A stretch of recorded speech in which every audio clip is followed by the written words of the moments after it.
नमस्कार साथियों, मैं मनीष कुमार आप सभी का स्वागत करता हूं। चलिए शुरुआत करते हैं आज का सेशन को। विद्यार्थी जी, ये था आपका सेट नंबर 162, ठीक है, जिसमें कि कुछ गड़बड़ियां हुई, आपको पता होगा। चलिए कोई बात नहीं, इस सेट होना था, शायद आपको कल ही होना था। चलिए शुरुआत करते हैं, आप सब जुड़ जाइएगा और साथ में आंसर जो है देते चलिएगा, ठीक है। जैसे देखिए, पहला क्वेश्चन आपके सामने दिख रहा है, स्क्रीन पर दिख रहा है। अब इसमें कहा है कि दो संख्या का अनुपात है 11:19 है। अरे बाप रे बाप, 11 क्या है जी, 19 है। अब ठीक है, 11:19 है दो संख्या, 11 क्या है, 19 है, ठीक है। और प्रत्येक में से कितना घटाया जाता है, 7 घटाया जाता है, तो नई संख्याओं का अनुपात 5:9 है। तो वास्तविक संख्या जो है वो क्या हो जाएगा, ये पूछा है। देखो, प्रत्येक संख्या में 7 घटाते हैं और उसके बाद ये रेशियो 5 क्या हो जाता है, 9 हो जाता है। इसको आप शॉर्ट में कैसे बना सकते हैं, इस चीज को सीखिएगा। देखिए, सबसे पहले जब सेम नंबर को घटाया या जोड़ा जाए की बात रहे, तो आप अंतर ले लो। 11 और 19 में अंतर है कितने का, 8 का, और यहाँ अंतर है 4 का। ये अंतर को सेम कर लीजिए। तो सेम करने के लिए आप यहाँ 2 से गुना करेंगे, यहाँ भी 2 से गुना करेंगे, यहाँ भी 2 से गुना करेंगे, बस इतना काम कर लिए, आंसर हो गया। पहले ये था 11, अब हो गया कितना, 10। यानी 11 से 10 हुआ, यानी कितना यूनिट कम गया, तो आप कहेंगे 1 यूनिट कम गया, 1 यूनिट कम गया। जबकि क्वेश्चन में कितना कम आया गया, 7, 1 यूनिट का मान 7 हो गया। तो वास्तविक संख्याओं के बीच अंतर क्या है, तो वास्तविक संख्याओं के बीच अंतर कितने का, 8 का। तो 8 यूनिट का मान क्या हो जाएगा, आप कहेंगे सर 1 यूनिट का मान 7 है, तो 8 यूनिट का मान 8 सत्ते 56 हो जाएगा। ऑप्शन नंबर ए हो जाएगा, ठीक है। ऑप्शन नंबर क्या हो जाएगा, ए। ओके, चलिए आ जाए। एक समूह की 8 संख्याओं एक समूह की 8 सबसे छोटी संख्याओं का माध्य, एक समूह की 8 सबसे छोटी संख्याओं का माध्य जो है 12.5 है, जबकि इस समूह की सभी 14 संख्याओं का माध्य 14 है। 6 सबसे संख्याओं का माध्य क्या होगा। ये क्या लिखा हुआ, what is the mean of the 6 large number, ये बोला आपसे। देखो, जैसे कि यहाँ पे पहले बोला 8 संख्या, जैसे पहले 8 संख्या 1 2 3 4 5 6 7 और 8, पहले 8 संख्या, ठीक है। और उसके बाद जबकि समूह की 14 संख्याओं का औसत कितना है आपका, 14 संख्याओं का माध्य कितना है, 14 दिया हुआ है। 14 संख्या जिसका माध्य आपका 14 दिया है, ठीक है। उसमें से एक समूह की 8 संख्याओं का 8 सबसे छोटी संख्याओं का माध्य आपको दिया हुआ है 12.5। तो देखो, टोटल संख्या आपके पास 14 है, उसमें से 8 का माध्य मालूम है और 6 संख्याओं का माध्य आपको बताना है। तो आप यहां से समझिए कि टोटल है सर 14 और उसका माध्य है कितना, 14, ठीक है। 14 नंबर है और सबका माध्य कितना, 14 है। अच्छा, उसमें से 8 संख्या है जिसका माध्य 12 पॉइंट क्या है, 5 है। टोटल संख्या है 14, उसमें से 8 संख्या का माध्य दिया हुआ है, बाकी बचा कितना, 6 संख्या। इसका माध्य आपको क्या करना है, निकालना है। जरा आंसर बताइएगा आप लोग कमेंट करके। देखिए, सवाल को जब भी ऐसा सवाल आए ना, तो कैसे टैकल करना है सीखिएगा। आप चाहो तो ऊपर कट भी कर सकते हो, ऊपर वाला जो है आप इस नंबर को काट सकते हो। देखो, आपका 2 कॉमन है तो निकाल लीजिए, तो ये 3 हो जाएगा, ये 4 हो जाएगा। इसको भी कट करना चाहो तो काट लीजिए, 7। अब देखिए, यहां से पकड़िए, टोटल नंबर को लिखिएगा। टोटल नंबर क्या है, 14। अब देखो, ये 14 से ये आपका कम है या ज्यादा है, तो आप बोलोगे सर ये कम है टोटल 14, लेकिन ये इससे कम है। अगर ये कम रहेगा ना, तो यहाँ पे प्लस लगाइएगा, प्लस, ठीक है। कम रहेगा तो क्या लगाइएगा, प्लस। कितना कम है सर, कितना कम है, तो आप कहोगे 1.5 कम है। देखो, 12.5 में अगर 1.5 रुपया जोड़ोगे तो 14 रुपया हो जाएगा, है ना। आप कहोगे सर 1.5 कम है, यानी 1 पॉइंट कितना, 5 कम है। और ऐसे ऐसे कितने लोग हैं, यहाँ पे 4 नंबर है, तो सभी में 1.5 कम होंगे, तो 4 पे कितना कम हो जाएंगे, तो 1.5 गुने 4, मतलब कि जो ऊपर नंबर रहेगा उससे गुना कर लीजिएगा और बटे जितने का निकालना है, कितने का निकालना है, 3 का, तो 3 से भाग लगा दीजिए। बस आपका जो है आंसर देखिए निकल के आ गया। 3 से इसको काटिएगा तो 0.5 टाइम में, और 5 चौके 20, 5 चौके 20 यानी कि 2 हो जाएगा, तो 14 और प्लस 2 यानी देखिए 16। आसानी से आंसर आप निकाल सकते हैं इस तरीके से आपको करेंगे तो। ओके, नहीं तो बेसिक तरीका क्या है कि आप 14 गुने 14 कर ले, टोटल निकाल ले और उसमें से माइनस कर ले 8 गुने कितना 12.5, तब भी आपका जो है आंसर आ जाएगा। ठीक है, ये जो भी आएगा उसमें आपको 6 से क्या करना है, भाग लगाना है। 5 वर्ष पूर्व पिता और उसके पुत्र की आयु का अनुपात 7 क्या था, 2 था। 5 वर्ष पूर्व, ठीक है, 5 वर्ष पूर्व, 5 वर्ष पूर्व पिता और पुत्र, फादर और सन, 7 क्या था, 2 था। ठीक है, 5 वर्ष बाद, कितना वर्ष बाद, हेलो, 5 वर्ष बाद, 5 वर्ष बाद उसके पुत्र की आयु का अनुपात, पिता और पुत्र की आयु का अनुपात 9 क्या हो जाता है, 4 हो जाता है। ठीक है, ओके। अब कह रहा है कितने वर्ष बाद पिता की आयु उसके पुत्र की आयु का दुगुना हो जाएगा, ये आपसे पूछा है कि कितने वर्ष बाद पिता की आयु पुत्र की आयु का दुगुना हो जाएगा।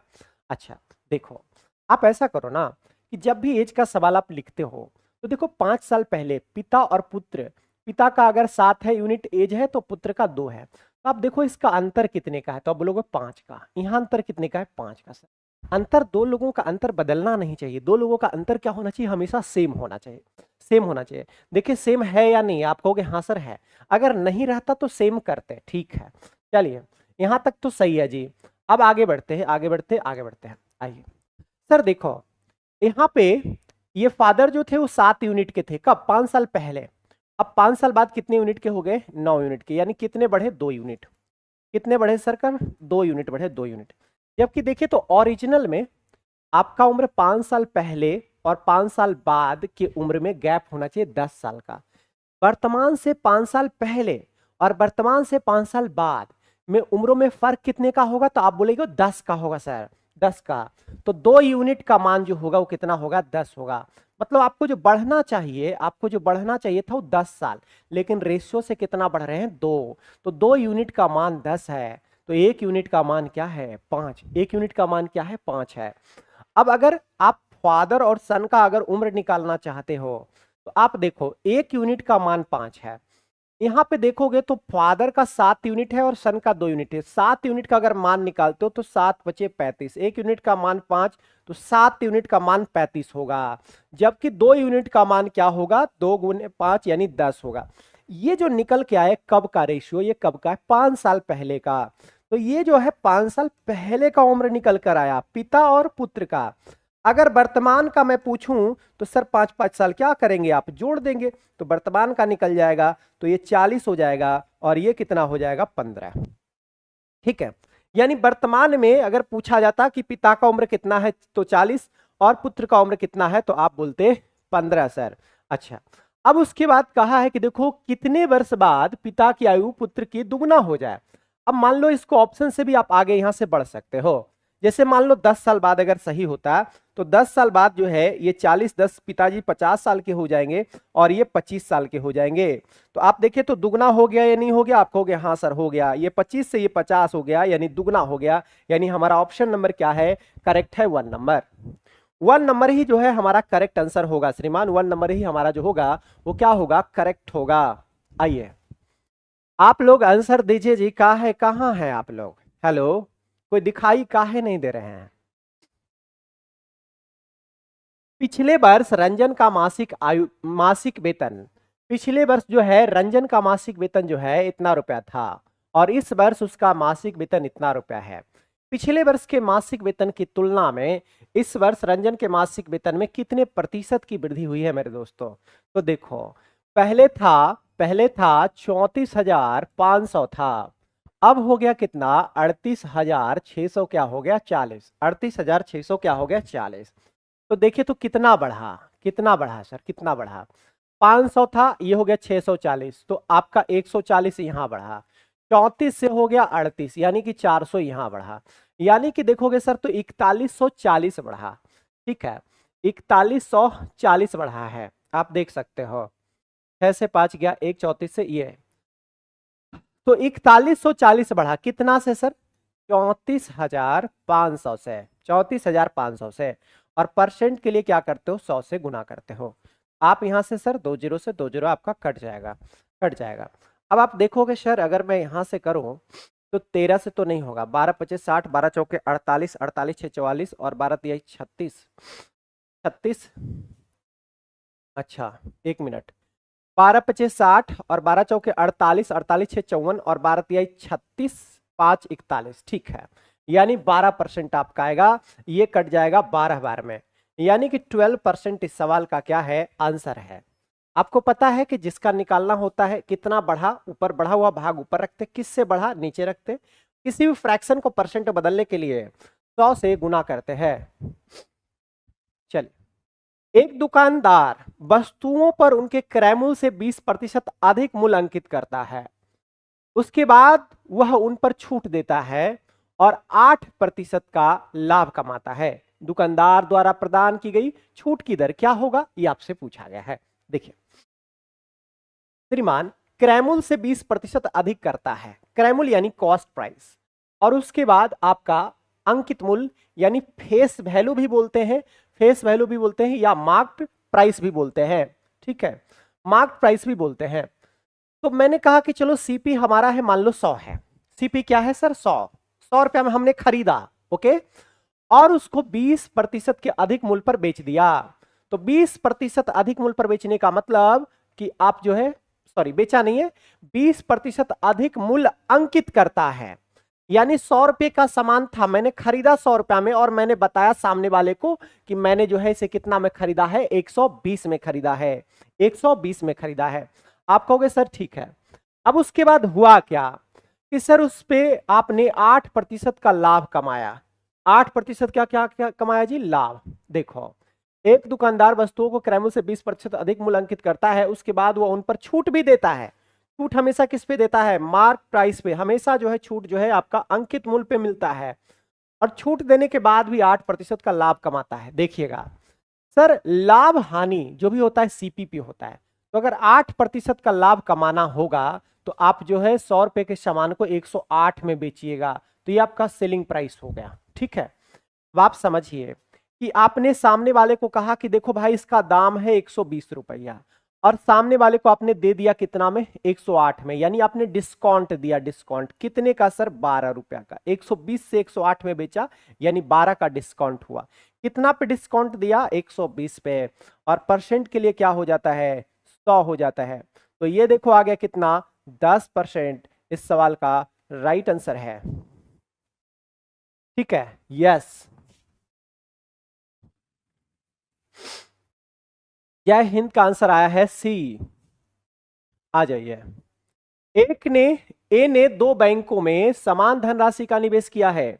ए जो है वो 2 बैंकों में समान धनराशि का निवेश किया है, ठीक है, जो क्रमशः 10% की वार्षिक दर और 12% की वार्षिक दर से साधारण ब्याज प्रदान करती है। वर्ष के अंत में ब्याज के रूप में जो है उसे 1650 मिलते हैं। प्रत्येक बैंक में निवेशित धनराशि क्या होगा, देखिए 2 बैंकों में पैसा जमा किया, आप इसको सिंपल में भी बना सकते हैं आप चाहो तो। मान लो सर पी रुपया आपने जो जमा किया वो पहले बैंक में जमा किया, और पहला बैंक जो ब्याज कितना देती है, 10% देती है, 10% ब्याज देती है, ठीक है। और दूसरा बैंक में वही पी रुपया सेम धनराशि बोला है ना, ए ने 2 बैंकों में समान धनराशि जमा किया, इसमें जो है बैंक देती है 12% ब्याज देती है, ठीक है। और वर्ष के अंत में मतलब 1 साल का ही कारोबार हुआ है, तो देखो आपका जो एसआई है टोटल कितना है, 1650। तो यहां से प्रिंसिपल आपका कॉमन निकल जाएगा, तो 10% 12% यानी रह जाएगा कितना, 22%। 22% बराबर हो जाएगा 1600 क्या 50, ठीक है। तो जहां पे प्रिंसिपल सेम होगा, ये सेट ऑनलाइन में आपका है 162, देख लीजिए 162 नंबर सेट है। हाँ जी राजन कुमार, ये 162 नंबर सेट है। कैसे है सर, ठीक है, हाँ बिल्कुल ठीक है, ठीक है, बिल्कुल बढ़िया है। तो आप देखो आपको जो है डायरेक्ट कितना 22%, आप चाहो तो ऐसे सवालों को इतना लिखने की जरूरत भी नहीं है। आप डायरेक्ट कहोगे सर देखो पहले साल में कमाई 10%, दूसरे साल में कमाई 12%, यानी टोटल कमाई होगी कितना 22%। 22% हमारा ब्याज हो गया सर, और ये हमका दिया हुआ है 1650। हमसे निकालना है तो बैंक में निवेशित की गई धनराशि, धनराशि का मतलब होता है 100%, प्रिंसिपल का मतलब होता है 100% होता है 100%, ठीक है। अच्छा, हम आशा करते हैं कि आप भी अच्छे होंगे साजन भाई, ठीक है। देखिए, तो यहां से जब काटिएगा, इसको जब काटिएगा तो आप 2 बार में भी कट लगा सकते हैं और चाहे तो आप 1 बार में भी कट लगा सकते हैं। तो यहां से 11 से काटिए 2 बार में, और यहाँ 11 से काटिएगा 15 बार में, और फिर इससे काटिएगा तो सर 75 बार में कट जाएगा। तो 1% का मान 75 है, तो 100% का मान कितना हो जाएगा? 7500। यानी ऑप्शन नंबर क्या होगा? बी होगा। यस, हाँ, आ जाओ। इस सवाल पे आते हैं, इस सवाल पे आते हैं। ये सवाल हमारे पास पाई चार्ट से रिलेटेड सवाल है, पाई चार्ट से रिलेटेड सवाल है। जरा इसको बताइएगा आप लोग, आंसर क्या होगा। ऐसे सवाल जो है बहुत बार जो है काफी ज्यादा आसान हो जाते हैं। देखिए, यहाँ पे कहा गया है कि यदि कुल 300 मैच खेले गए हैं तो फुटबॉल के कितने मैच खेले गए।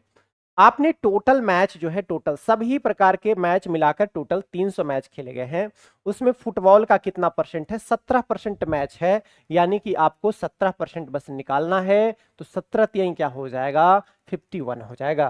यानी ऑप्शन नंबर क्या होगा? ए होगा। ठीक है, ओके। नाउ आगे बढ़िए। त्रिभुज का क्षेत्रफल ज्ञात कीजिए जिसके शीर्ष जो है इतना इतना इतना है, बताइए।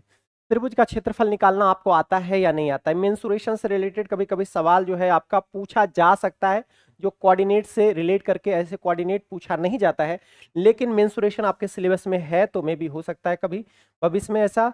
तो आप एक बार देख लीजिए, कोई दिक्कत नहीं है देखने में। 61 का क्या हो जाएगा? 61 का क्या हो जाएगा? बी हो जाएगा। अच्छा, कैसे होगा जरा देखिए। देखो, एरिया निकालने का तरीका क्या है, फॉर्मूला आपको याद रहे या ना रहे, आप इस तरीके से लिखिएगा। देखिए, 1/2 लिख लिए, 1/2 लिख लिए। सर यहाँ पे फर्स्ट में क्या है? ए है, तो यहाँ ए लिखिएगा, और नीचे क्या है? बी प्लस सी है, तो बी प्लस सी लिखिएगा, ठीक है। फिर देखो, ऊपर क्या है? ए है, और नीचे क्या है? बी माइनस क्या है? सी लिख लेते हैं। और फिर ये माइनस ए है, और बटे ये क्या है? सी है, ओके। अब उसके बाद अगला जो स्टेप लिखने वाले हैं, ये तीन लिख लिए।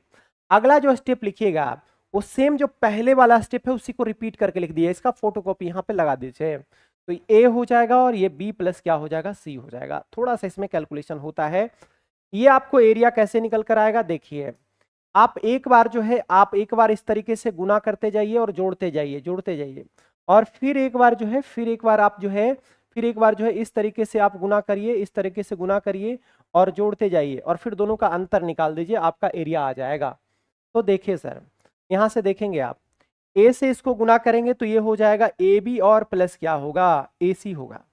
ए बी प्लस क्या हो जाएगा? ए सी, ठीक है, ओके। अब यहां लिखते हैं हम प्लस प्लस। फिर सर देखो, ये गुना करेंगे तो ये देखो माइनस से गुना करेंगे सरकार, तो ये माइनस हो जाएगा, तो हटाओ इसको, माइनस हो जाएगा, तो ये माइनस ए भी हो जाएगा, माइनस ए भी, और माइनस ए और माइनस सी क्या हो जाएगा? प्लस ए सी हो जाएगा, प्लस ए सी हो जाएगा, ठीक है। चलिए, ये भी हो गया। अब यहाँ आ जाइए सर, यहाँ तो ये क्या हो जाएगा? प्लस ए सी हो गया। इतना तक के काम, इतना तक के काम हो गया। देखो, यहाँ से ये आपका कट भी गया है ना। ए सी ए सी ए सी कितना हो गया? 3AC हो गया जी, 3AC यहाँ से मिल गया। तो मैं इसको सोल्व करके लिख भी सकता हूँ 3AC। चलिए अगला लाइन में लिख लेंगे। अब अगला लाइन जो है, यहाँ पे पहले माइनस लगाएंगे और फिर इसको गुना करेंगे। देखिए, ए बी और क्या हो जाएगा? सी से गुना करेंगे, ए को, तो माइनस में है ये ना, तो माइनस क्या हो जाएगा? ए और गुने माइनस ए सी हो जाएगा, तो माइनस ए सी होगा, ठीक है, ओके। उसके बाद फिर इसको गुना करिए, तो सी गुने ए क्या हो जाएगा? तो प्लस ए सी होगा, प्लस ए सी। अब फिर इसको जब गुना करेंगे तो ये देखो माइनस में है, तो माइनस ए बी और माइनस क्या हो जाएगा? आपका ए सी हो जाएगा, ठीक। ये हो गया सर, ये हो गया। अब देखो सर, यहां तो आ गया था आपका 3AC, आ गया था 3AC। अब यहां देख लो सर, ये जब आप पहले यहां देख लो, अंदर कोई कट कुट जाता है तो आप काट लीजिए, कोई दिक्कत नहीं है। आप देख रहे हो इससे ये क्या हो रहा है? कट रहा है सर, ये कट रहा है। अब यहाँ AC है, यहाँ भी AC है, यहाँ भी AC है। देखो, ये AC से ये क्या हो गया? आपका कट गया। अब देखो, यहाँ माइनस से जब गुना करोगे तो माइनस वाला पार्ट क्या हो जाएगा? प्लस, तो यहाँ आ जाएगा प्लस AC। क्या आ जाएगा जी? Plus AC, plus AC।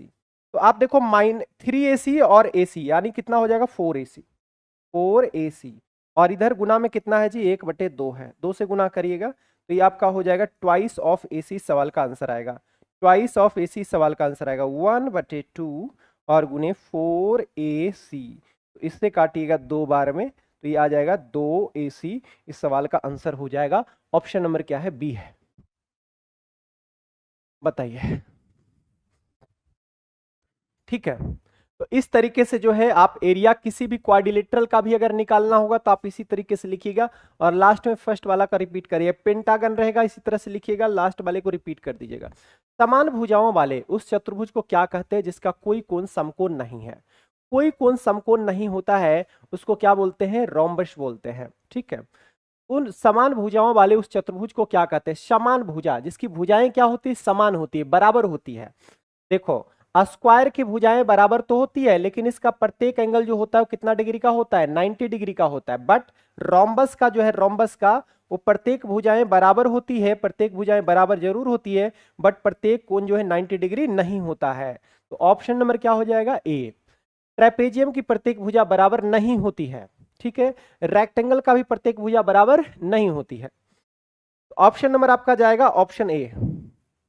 एक समलंब चतुर्भुज के समांतर भुजाओं की लंबाई इतना दिया हुआ है, उनका क्षेत्रफल, समलंब चतुर्भुज का क्षेत्रफल बराबर होता है 1/2 और गुने सम ऑफ पैरेलल साइड्स। तो sum of parallel sides, sum of parallel sides और गुने बीच की दूरी, यानी कितना है 12। तो 2 से कट गया 6 बार में, ठीक है। 15 और 18 कितना हो गया, 33 और गुने 6, 6 18 और 6 18 और 1 9। 1988 सवाल का क्या रहेगा, आंसर रहेगा सरकार।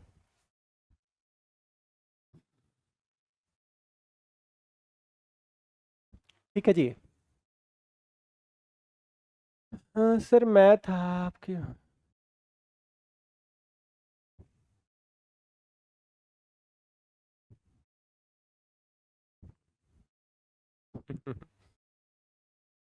मेरी बातों को समझिए साजन, मैं बातों को समझता भी हूँ और उस पर अमल भी करना चाहता हूँ, लेकिन कुछ ना कुछ मेरी भी मजबूरियाँ रही होगी कि क्लास नहीं चालू कर पा रहा हूँ। उस समझिएगा बात को, एक टीचर के लिए क्या चाहिए, आपने जो लिखा है उससे ज़्यादा कुछ भी नहीं चाहिए एक टीचर को, समझिए। लेकिन समस्या यही है ना कि अभी इतने सारे क्लासेज हैं ना कि उसको एडजस्ट नहीं कर पा रहे हैं। सुबह 9 बजे से, सुबह 9 बजे से मेरे प्यारे भाई, सुबह 9 बजे से जो है रात में 11 बजे लास्ट मेरा क्लास खत्म होता है। आप देखिएगा 10 बजे से यूट्यूब पे चलता है, 10 से 11 फ्री क्लास है, ठीक है। तो ये जो है ना अभी टाइमिंग का जो इस तरीके से है ना, उसी को दिक्कत है। बाकी मैं भी चाहता हूँ कि क्लास आपको ज़्यादा से ज़्यादा लो, बस मेरे पास सुबह में ही टाइम है कि सुबह जो 9 बजे से जो क्लास चालू होती है तो वही जो है उसके पहले का ही समय है। देखते हैं हम, टाइम भी आपका कम है, बिल्कुल कहना सही है, बट अगर मेरे पास रहेगा तो मैं ज़रूर शुरू करता मेरे दोस्त, मेरे भाई साजन। अ, ठीक है, आ जाइए। देखिए, कॉट 3 थीटा है और कॉट क्या है, 6 थीटा है और बराबर 1 है। सर जी हमको पता है कि देखो, कॉट थीटा और गुने क्या होता है sir, tan theta, tan theta और बराबर क्या होता है सर, 1 होता है। बराबर क्या होता है, 1 होता है।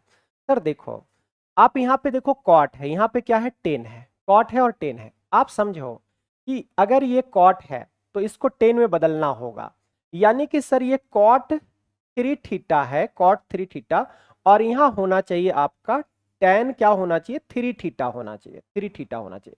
ये कब पॉसिबल है, ये तभी पॉसिबल है जब दोनों एंगल का सम 90 डिग्री होता है। दोनों एंगल का सम कितना डिग्री होता है, 90 डिग्री। तो आप देख रहे हो यहाँ पे है 3 थीटा और यहाँ पे है क्या, 6 थीटा, यानी कि दोनों का सम 90 डिग्री ही रहेगा, तभी पॉसिबल है कि कॉट गुने कॉट बराबर क्या होगा, 1 होगा। तो आप कहोगे सर ये दोनों एंगल का मान 90 डिग्री होना चाहिए, तो 6 और 3 कितना हो गया, 90, 6 और 3 9, 9 थीटा का मान हो गया 90, तो थीटा का मान मेरे दोस्त मेरे भाई 10 हो गया, ठीक है। थीटा का मान 10 हो गया, यानी कि 10 जो है, देखिए 10 जो है यहाँ पे 15 थीटा का मतलब हो गया 15 और थीटा का मतलब 10, यानी कि 10 कितना हो गया, 150। 10 कितना हो गया, 150। आपको पता है सर 10 150 का मान कैसे निकाल सकते हैं, तो आप लिख सकते हैं सर 90 और प्लस 60, इसको ब्रेक कर लीजिए। अब देखो, अगर यहाँ 90 लिखा हुआ है ना, तो 90 को देख के 10 बदल जाता है, 10 बदलता है किसमें, कॉट में बदलता है, कॉट में, कॉट 60 डिग्री। अब ये भी ध्यान दीजिए कि आपको पता है क्वाड्रेंट के बारे में पता होगा। फर्स्ट क्वाड्रेंट ये होता है जिसमें ऑल पॉजिटिव होता है, ऑल पॉजिटिव होता है। सेकंड क्वाड्रेंट इसको बोलते हैं सेकंड क्वाड्रेंट, जिसमें कि आपका जो है साइन साइन और क्या होता है, कॉसेक पॉजिटिव होता है, कॉसेक, बाकी सब निगेटिव होता है। थर्ड में जो होता है वो टेन और क्या होता है, कॉट पॉजिटिव होता है। और लास्ट में जो है वो सेक और होता है कॉस पॉजिटिव होता है। अब ये रेंज क्या होता है, ये 0 डिग्री से लेकर ये 90 का रेंज ये होता है। फर्स्ट क्वाड्रेंट जो होता है 0 से 90, सेकंड 90 से होता है 180, और थर्ड 180 से 270 के बीच में जो भी गिरेगा वो थर्ड में आएगा। और ये फिर आप घूम जाओगे पूरा तो ये 360, यानी 270 से 360। आप देखोगे 90 प्लस थीटा है, 90 प्लस थीटा यानी इस रेंज में आएगा ना, 90 से बड़ा इसमें आएगा, और इसमें साइन और कॉसेक पॉजिटिव होता है, बाकी सब नेगेटिव होता है। तो यहाँ tan है, देखिए tan तो निगेटिव होगा तो कॉट 60 का मान क्या होता है, कॉट 60 का मान होता है 1/√3 होता है, तो आएगा किस में, माइनस में आएगा, तो -1 बाई क्या हो जाएगा, √3 हो जाएगा। इस सवाल का ऑप्शन नंबर क्या हो जाएगा, 1 हो जाएगा। ठीक है,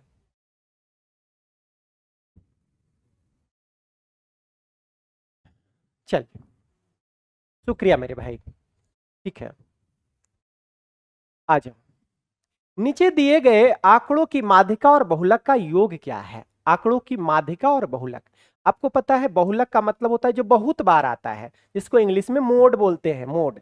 तो बहुत बार कौन रिपीट किया है, देखिए तो 28 एक ही बार नजर आ रहा है, 25 आपका 2 बार नजर आ रहा है मेरे भाई, 35 आपका एक ही बार नजर आ रहा है, 18 एक ही बार, 38 एक ही बार। तो हमारा जो मोड निकल कर आ गया, मोड यानी मोस्ट रिपीटेड नंबर आपका कितना हो गया, तो आप कहेंगे सर 25 हो गया।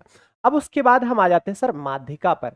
माध्यिका के लिए क्या करते हैं जानते हैं, आपको इसको अरेंज कर लीजिए, छोटा से बड़ा में लगा लीजिए। तो सबसे पहले आपको देखिए छोटका कौन है, छोटका कौन है, तो आप कहेंगे 20 है, 20। अब एक बात और भी ध्यान रखिए, हमको पूरा नहीं लिखेंगे, गिन लीजिए 1 2 3 4 5 6 7 8। 8 का मतलब है बीच वाला खोजना है। 8 कैसे मिलेगा, 8 कैसे मिलेगा, 3 इधर और 3 इधर, 6, और बाकी जो बच गया ये बीच में 2 बच गया, उसको जोड़कर आधा कर देते हैं। ठीक है, यानी हमको जो है इसका निकालना है तो हमको 3 और 2 5 टर्म तक लिखना पड़ेगा, 5 टर्म तक। तो पहला 20 है, अच्छा उसके पहले भी है, उसके पहले है आपका 16 है, उसके पहले क्या है जी 18 है, 18, उसके बाद है क्या 18 16 और 20, उसके बाद है 25, और उसके बाद अगेन 25 है। देखिए हो गया 5 तक, 3 2 5 तक हो गया सर। तो 3 इधर रहेगा और 3 इधर रहेगा, 6 हो गया, बाकी बच गया 2 यहाँ पे बीच वाला। तो 25 प्लस 25/2 कर दीजिए, तो ये कितना हो जाएगा सर 50/2 यानी 25। आप कहोगे सर जी देखो आपका जो माध्यिका हो गया, यानी कि मीडियन जो निकल कर आया ना, मीडियन वो कितना निकल कर आया, 25 निकल कर आया। अब इसका क्या निकालना है सर, योग। तो 25 प्लस 25 का योग करिएगा तो कितना हो जाएगा, 50 हो जाएगा सर, 50 हो जाएगा। ठीक है, व्हाट,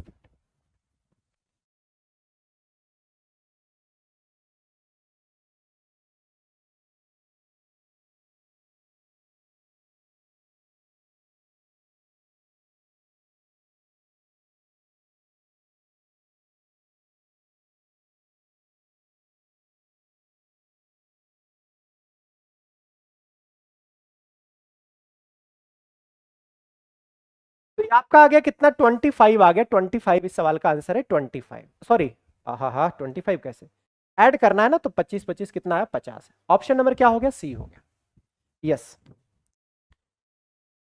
76 किलोमीटर प्रति घंटे की गति से चलने वाली एक ट्रेन 450 मीटर लंबे प्लेटफॉर्म को 27 सेकंड में पार कर लेती है। अच्छा 27 सेकंड में पार करती है, तो ट्रेन की लंबाई क्या होगा, देखिए ट्रेन की लंबाई, अगर ट्रेन किसी प्लेटफॉर्म को पार करती है तो ट्रेन अपनी दूरी, तो मैंने ट्रेन की लंबाई को आर मान लिया, और प्लस प्लेटफॉर्म की लंबाई ये हो गया, ये टोटल डिस्टेंस का काम करेगा।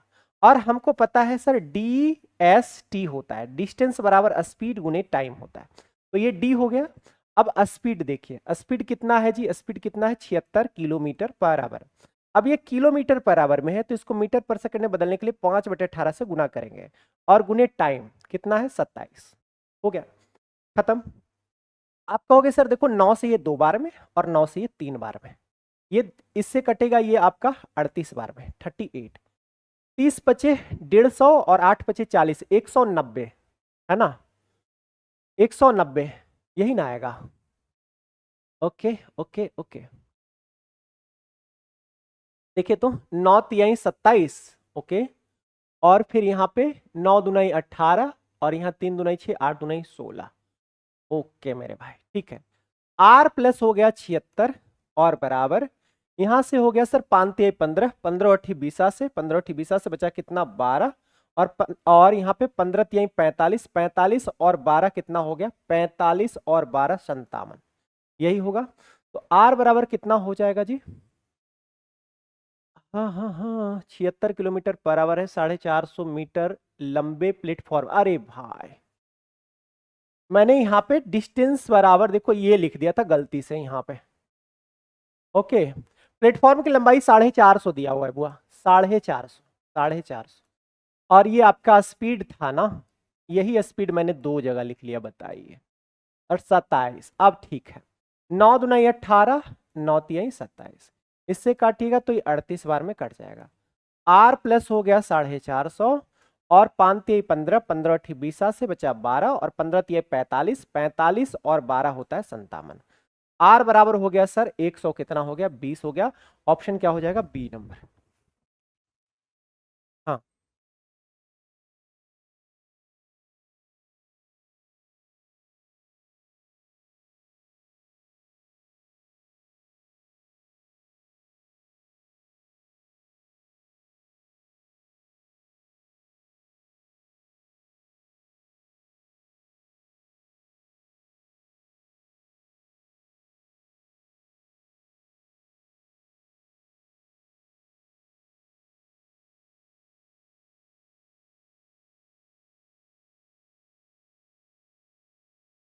चलिए आ जाइए, इस सवाल का आंसर बताइएगा क्या होगा।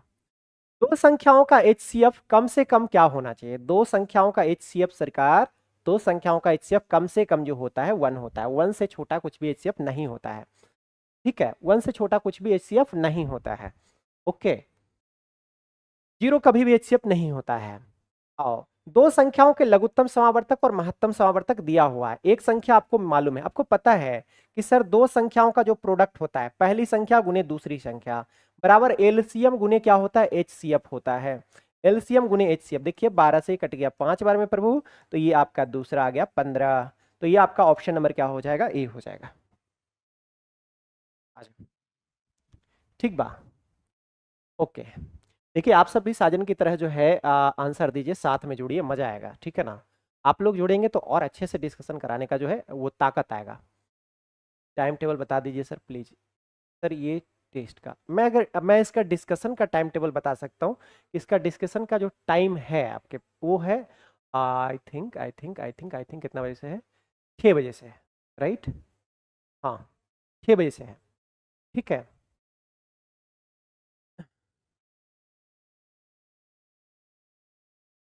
ओके, 93 का सेम रखने बोला है। 93 का ए होगा, क्या था 93 में? कुछ गलत था क्या? देख लेते एक बार। 93 में क्या था?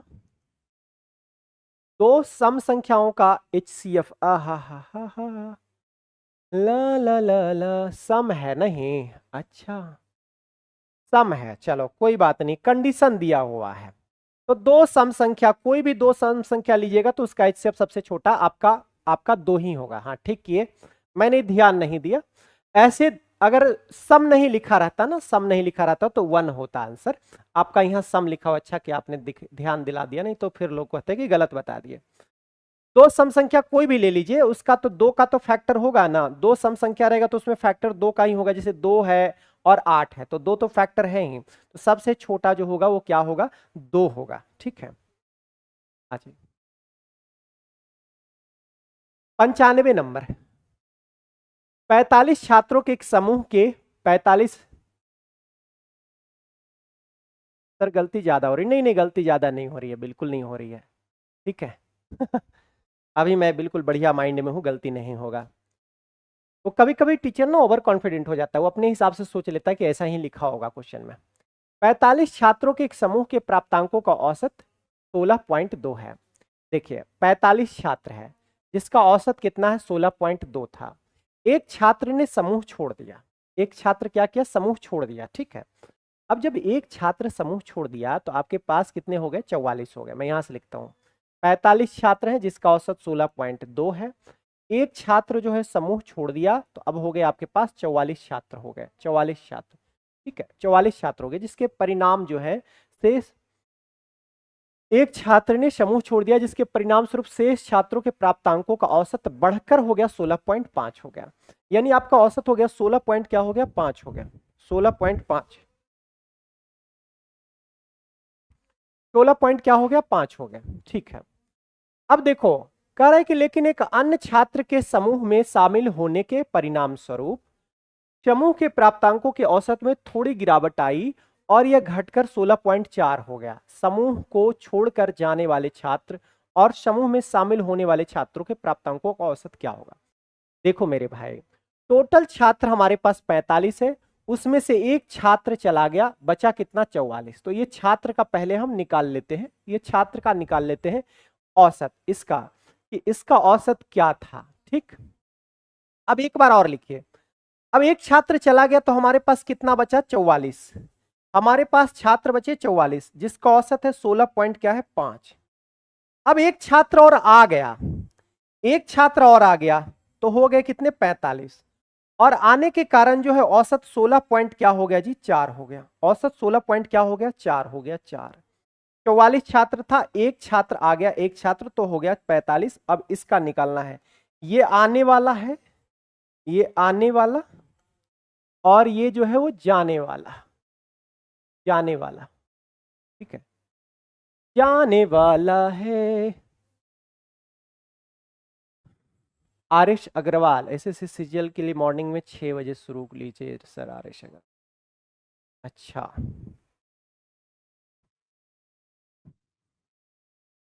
Okay, I will try.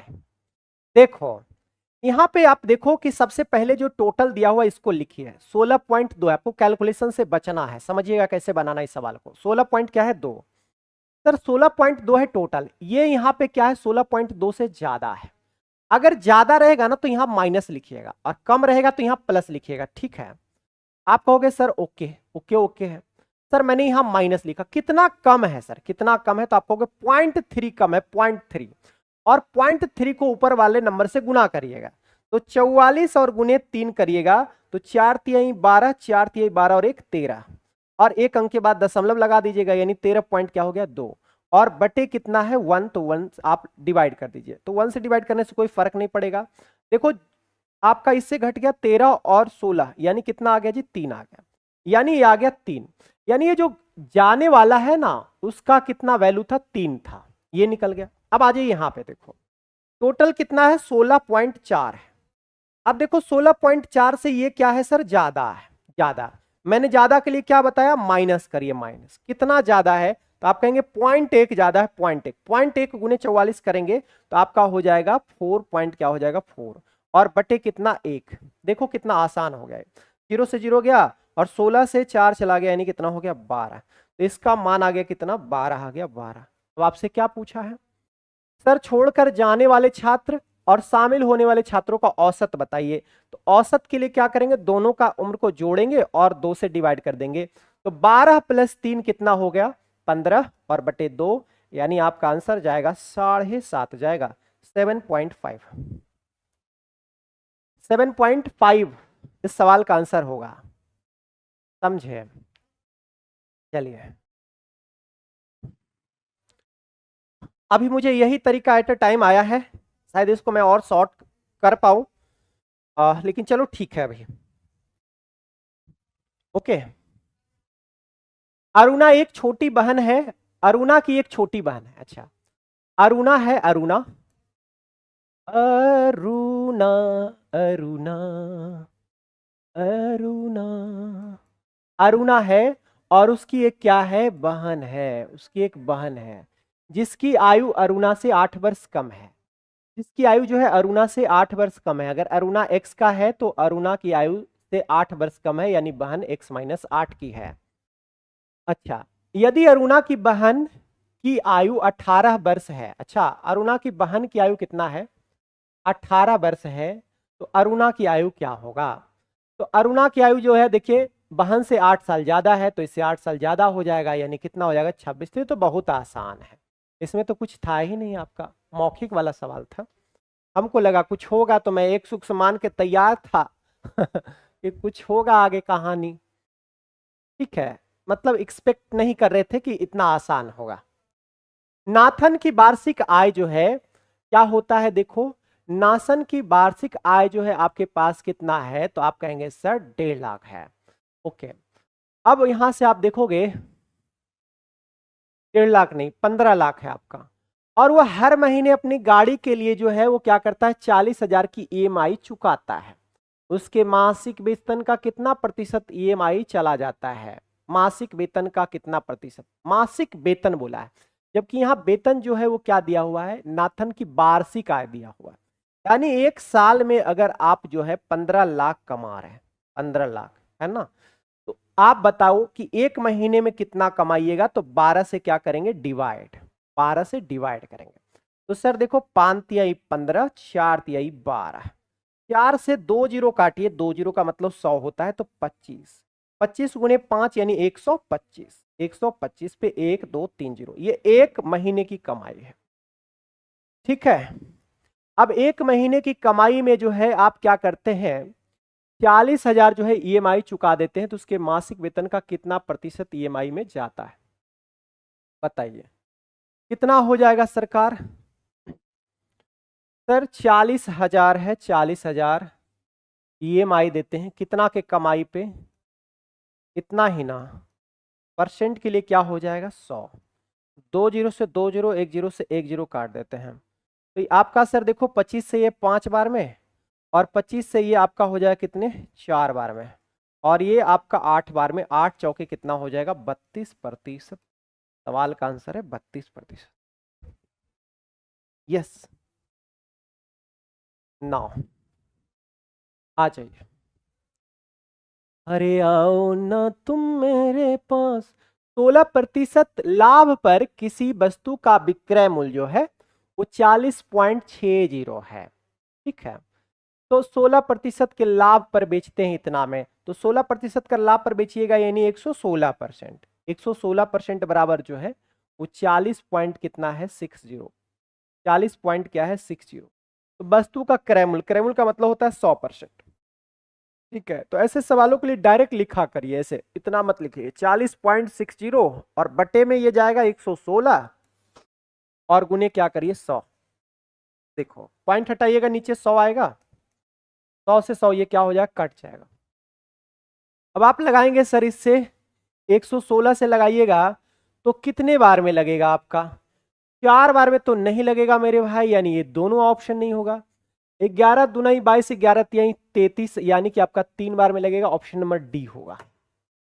Option का भी इस्तेमाल करिए, दिमाग का इस्तेमाल तो करना ही है, लेकिन कहीं कहीं ऑप्शन से भी आप बच सकते हैं। 14,500 की धनराशि को 9% साधारण ब्याज की दर पर कुछ वर्ष के लिए निवेशित किया गया। ओके, इस अवधि के दौरान अर्जित ब्याज जो है इतना था, निवेश की गई धनराशि क्या है। देखो सवाल तो बहुत आसान है, 9% पे आपने लगाए और कुछ वर्ष के लिए टाइम ही निकालना है आपको, टाइम तो देखिए तो जरा, एक साल में आपकी कमाई कितना हो जाएगा, एक साल में कितना कमाई होगा 9% के हिसाब से, आप कहोगे सर एक साल की कमाई होगी आपको 145 और गुने क्या हो गया 9, एक साल का कमाई है। आपने कमाया कितना सर, कमाया कितना, इतना रुपया कमाया आपने, तो एक साल में इतना रुपया कमा रहे तो इतना रुपया कमाने में कितना साल लगेगा, डिवाइड कर दीजिए गुने 9। ठीक है, तो 9 से ये कट जाएगा, 9 8 72 होता है, 72 और 9 सते 63। ठीक है, और उसके बाद आप लगाइएगा तो कितना, 14 6 84, आपका लग जाएगा सर आपके 6 बार में, यानी 6 साल आपका आंसर होगा, 6 साल। ठीक है, एक साल के ब्याज को निकाल कर ब्याज से डिवाइड, ब्याज में डिवाइड कर दीजिए। यदि किसी कार्य को एक्स और वाई कितना दिन में, 3 दिन में, वाई और जेड कितना दिन में, 6 दिन में, और एक्स और जेड कितना दिन में, 9 दिन में, 9 दिन में करता है।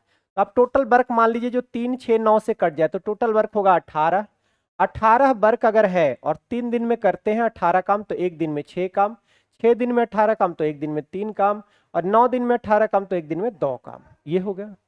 अब देखो अगर x plus Y plus Z, अगर तीनों मिलकर एक दिन का काम अगर देखें कि तीनों मिलकर एक दिन में कितना काम करेगा, तो 6 3 9 2 11, 11 और बटे 2 कर दीजिएगा, क्योंकि देखो सबको जोड़िएगा तो सब दो दो बार आएगा, x 2 बार आएगा, y 2 बार आएगा, z 2 बार आएगा, तो 2 कॉमन निकल जाएगा और 2 उधर भाग में जाएगा। x plus Y plus Z बराबर 6 3 9 2 11, 11 बटे क्या हो गया 2। ये इफिशियंसी हो गया, क्षमता हो गया। आपसे पूछा है कि सभी एक साथ मिलकर काम को कितने दिन में पूरा करें, काम है 18, तो टाइम कितना लगेगा 18, टोटल काम है एक दिन का काम 11 बटे 2, 2 कहाँ चला जाएगा ऊपर, तो 36 बटे क्या हो जाएगा 11। हेलो 36 बटे क्या है 11। यस 9। ये निकालना है निम्नलिखित बंटन की माध्यिका ज्ञात कीजिए, ठीक है। निम्नलिखित बंटन की माध्यिका क्या करना है, ज्ञात करना है, ज्ञात करना है। तो बारंबारता दिया है, संचयी बारंबारता निकाल लीजिए।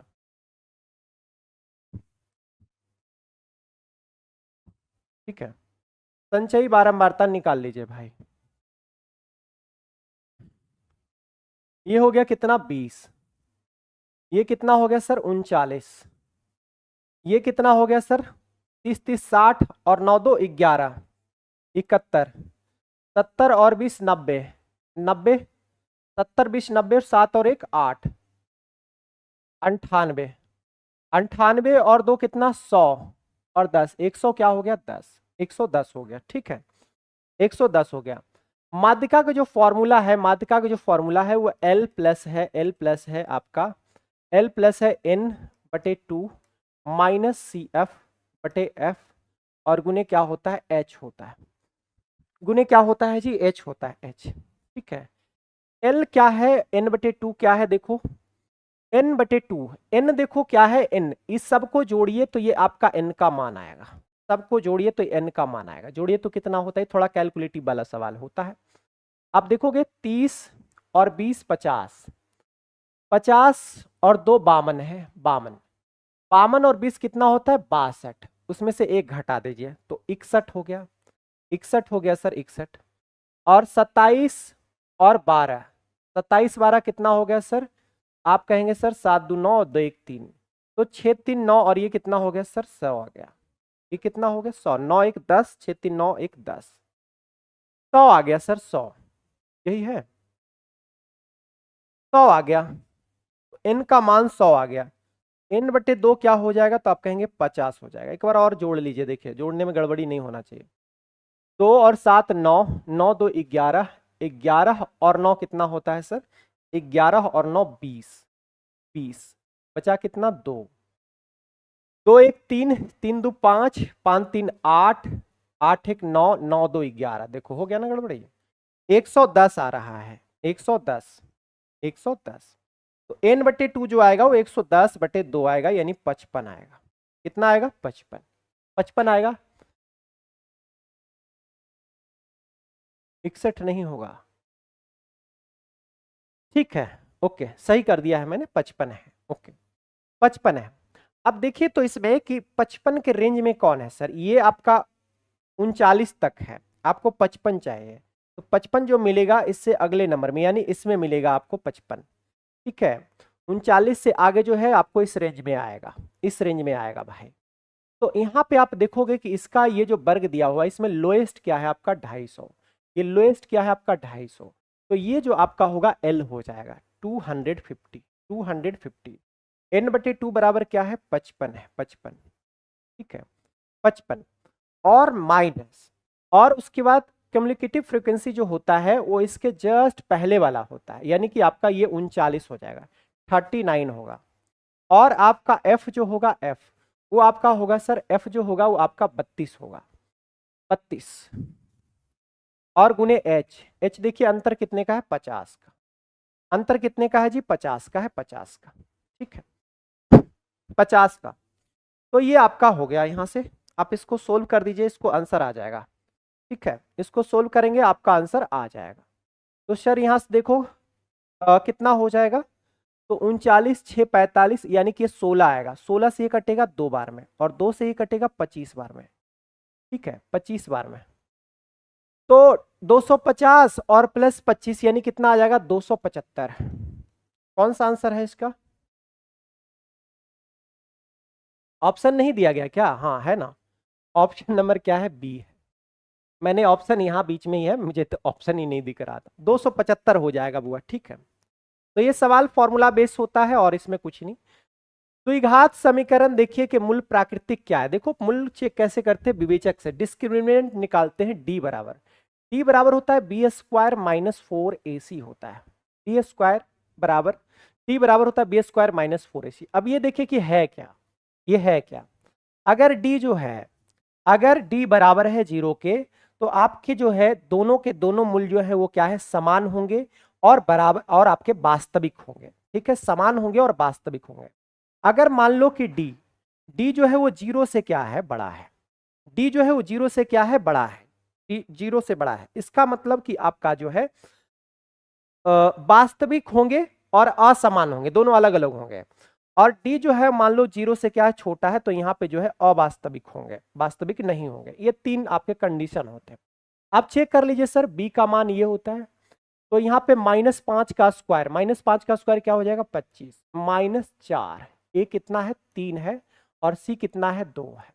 तो 25, 4 × 12 दूनी 24, 4 × 12 और दुनाई क्या हो गया, 24, यानी क्या हो गया सर, 1 आ गया। ठीक है, 25, 4 × 12, 12 दूनी 24 है, 24। यानी डी जो है, डी और बराबर कितना आ गया जी, 1 आ गया, 1 आ गया।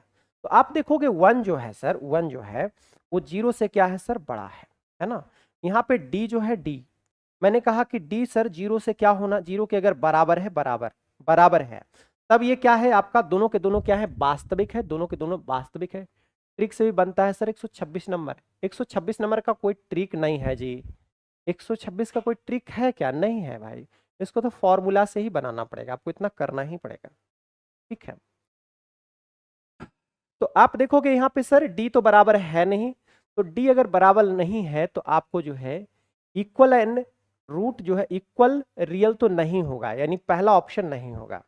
अब उसके बाद सर जो है आपका यहाँ पे क्या लिखा हुआ है, ये आपका 0 से क्या है, डी 0 से क्या है, बड़ा है, यानी कि 1 है, 1। तो डी जो है वो 0 से बड़ा है, तो 0 से जब बड़ा होगा तो आप कहेंगे 2 डिफरेंट आएगा बट रियल होगा। रूट क्या होगा, रियल होगा बट डिफरेंट होगा। लेकिन अगर यही है छोटा आ जाता तो आपका जो होता वो डिफरेंट तो होता ही, और वो रियल नहीं होता, वो आपका इमेजिनरी होता। आ जाओ, टाइम टाइम टाइम टाइम 55। यदि पी क्यू आर एस एक आयत है, पी क्यू आर एस क्या है, आयत, तो निम्नलिखित में से कौन सा कथन असत्य है। आप देखिएगा पहला ही आपका ऑप्शन लिखा हुआ है, आयत पी क्यू आर एस के विकर्ण एक दूसरे को समद्विभाजित नहीं करते हैं, ऐसा नहीं होता है।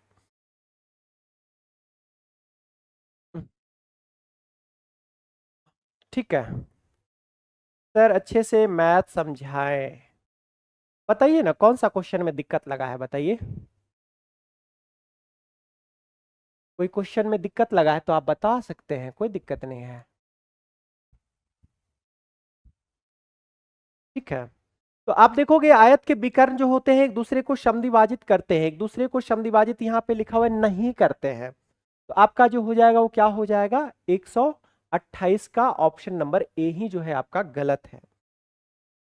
बाकी सब के सब सही है, देखिए। ठीक है, सभी कोण जो है पी क्यू आर एस सब बराबर होते हैं, सभी के सभी जो है रेक्टेंगल के कोण जो होते हैं, प्रत्येक कोण रेक्टेंगल के 90 डिग्री होते हैं, 90 डिग्री होते हैं, प्रत्येक कोण 90 डिग्री होते हैं। ठीक है, विकर्ण जो होते हैं पी आर बराबर एस क्यू बराबर होते हैं, और फिर ये आपका साइडें जो है वो क्या है, बराबर है। चलो, स्थिर जल में नाव की चाल 17 किलोमीटर पर आवर है और धारा की चाल 16 किलोमीटर पर आवर है। एक व्यक्ति 26.4 किलोमीटर की दूरी पर स्थित एक स्थान तक नाव चलाकर जाता है और आरंभिक बिंदु पर वापस आता है। उसके द्वारा लिया गया कुल समय क्या है। देखो, एक व्यक्ति जो है 26.4 किलोमीटर दूरी स्थित एक स्थान तक नाव चलाकर जाता है और फिर जो है आ जाता है, तो डिस्टेंस दिया हुआ है, टाइम निकालना है। टाइम बराबर होता है क्या, डिस्टेंस, और अपॉन क्या होता है, स्पीड होता है। आप देखिए डिस्टेंस आपके पास है 26 पॉइंट क्या है 4। अब कहा गया कि नाव की चाल है 17 और धारा की चाल है 16। ओके, अब उसके बाद जो है एक बार जो है धारा के साथ जाएंगे एक बार बहाव के साथ जाएंगे और फिर उधर से लौट रहे होंगे तो बहाव के विपरीत जाएंगे, यही ना होगा। तो देखिए सर, स्पीड जो हो जाएगा, स्पीड जब धारा के साथ जाएंगे ना तो स्पीड जुट जाता है। तो नाव का स्पीड 17 और धारा का स्पीड 16, तो कितना हो जाएगा, तो 17 और 16 23 हो जाएगा, ठीक है। और अगर मैं वाटर का स्पीड और अगर आप जब धारा के विपरीत आ रहे हैं तब का स्पीड जो होगा तो घट जाएगा, तो 17 माइनस 16 यानी 1 हो जाएगा। धारा के जब विपरीत आइएगा तो आपका स्पीड घट जाएगा। तो देखिए जाते समय आपकी स्पीड है 23 किलोमीटर पर आवर, तो आपको समय लगा 26.4/23, और आते समय जो है, आते समय आपको टाइम लगा 26.4 किलोमीटर की दूरी तय कर रहे हैं आप कितने का स्पीड से, एक से आपको इतना समय लगेगा, इतना बताइए। तो सर यहां से देखोगे तो कितना टाइम में ये कट जाएगा, उनके द्वारा लिया गया कुल समय ही आपसे पूछा गया है, कुल समय ही आपसे पूछा गया है। ओके, भाग लगाइए सर, कितने टाइम में कट रहा है, ये तो 26.4 ही आएगा ना, ये तो 26.4 ही आएगा। देखिए तो डाटा सब सही दिया हुआ है ना, 17 16, ठीक है। धारा की चाल 16 है और नाव की चाल 17 है, चलो ठीक है। स्थान तक नाव चलाकर जाता है और आरंभिक बिंदु तक वापस आता है, 26.4 किलोमीटर दूरी पर स्थित एक स्थान तक जाता है, उसके द्वारा कुल लिया गया समय क्या है। अगर हम 23 से भाग लगाते हैं 23 से, तो 23 से कम 23 एक ही बार में लगेगा, एक बार में लगेगा। उसके बाद फिर क्या बच जाएगा सर, 23 और 3 26, 3 पॉइंट क्या बच जाएगा, 4 बच जाएगा, 3.4 बच जाएगा। तो सर हमारा आंसर जो आ रहा है वो 26 से तो बड़ा ही आएगा, ये बात तो फिक्स है सर कि 26 से क्या आएगा, बड़ा ही आएगा। यहाँ कुछ भी आएगा तो 26 से क्या आएगा, बड़ा। तो हम इतना भाग क्यों लगाएं, हमारा आंसर क्या चला जाएगा, ऑप्शन नंबर क्या चला जाएगा, डी चला जाएगा, ठीक है। हमारा आंसर जो आएगा 26.4 से क्या आएगा, बड़ा आएगा, क्योंकि यहां भाग लगाइएगा तो 1 पॉइंट समथिंग आएगा, 1 पॉइंट समथिंग आएगा। तो आपका ऑप्शन नंबर क्या हो जाएगा, डी, ठीक है। तो अब इसमें क्या करेंगे, अब इसमें कैलकुलेशन क्या करना। दी गई आकृति ए बी और सी डी दो समानांतर रेखाएं हैं, देखिए ए बी और क्या है, सी डी दो पैरेलल लाइन है, दो पैरेलल लाइन, और उसका ये ट्रांसवर्सल लाइन है, त्रियक छेदी रेखा जिसको ट्रांसवर्सल लाइन बोलते हैं, ठीक है। आप देखोगे सर ये ऊपर वाला, अगर देखो ये ऊपर वाला 50 डिग्री है, ध्यान दीजिएगा, ऊपर वाला अगर 50 डिग्री है तो ये भी सर होगा आपका कितना, 50 डिग्री, बराबर होता है, ये बराबर होता है सर, ये 50 हो गया।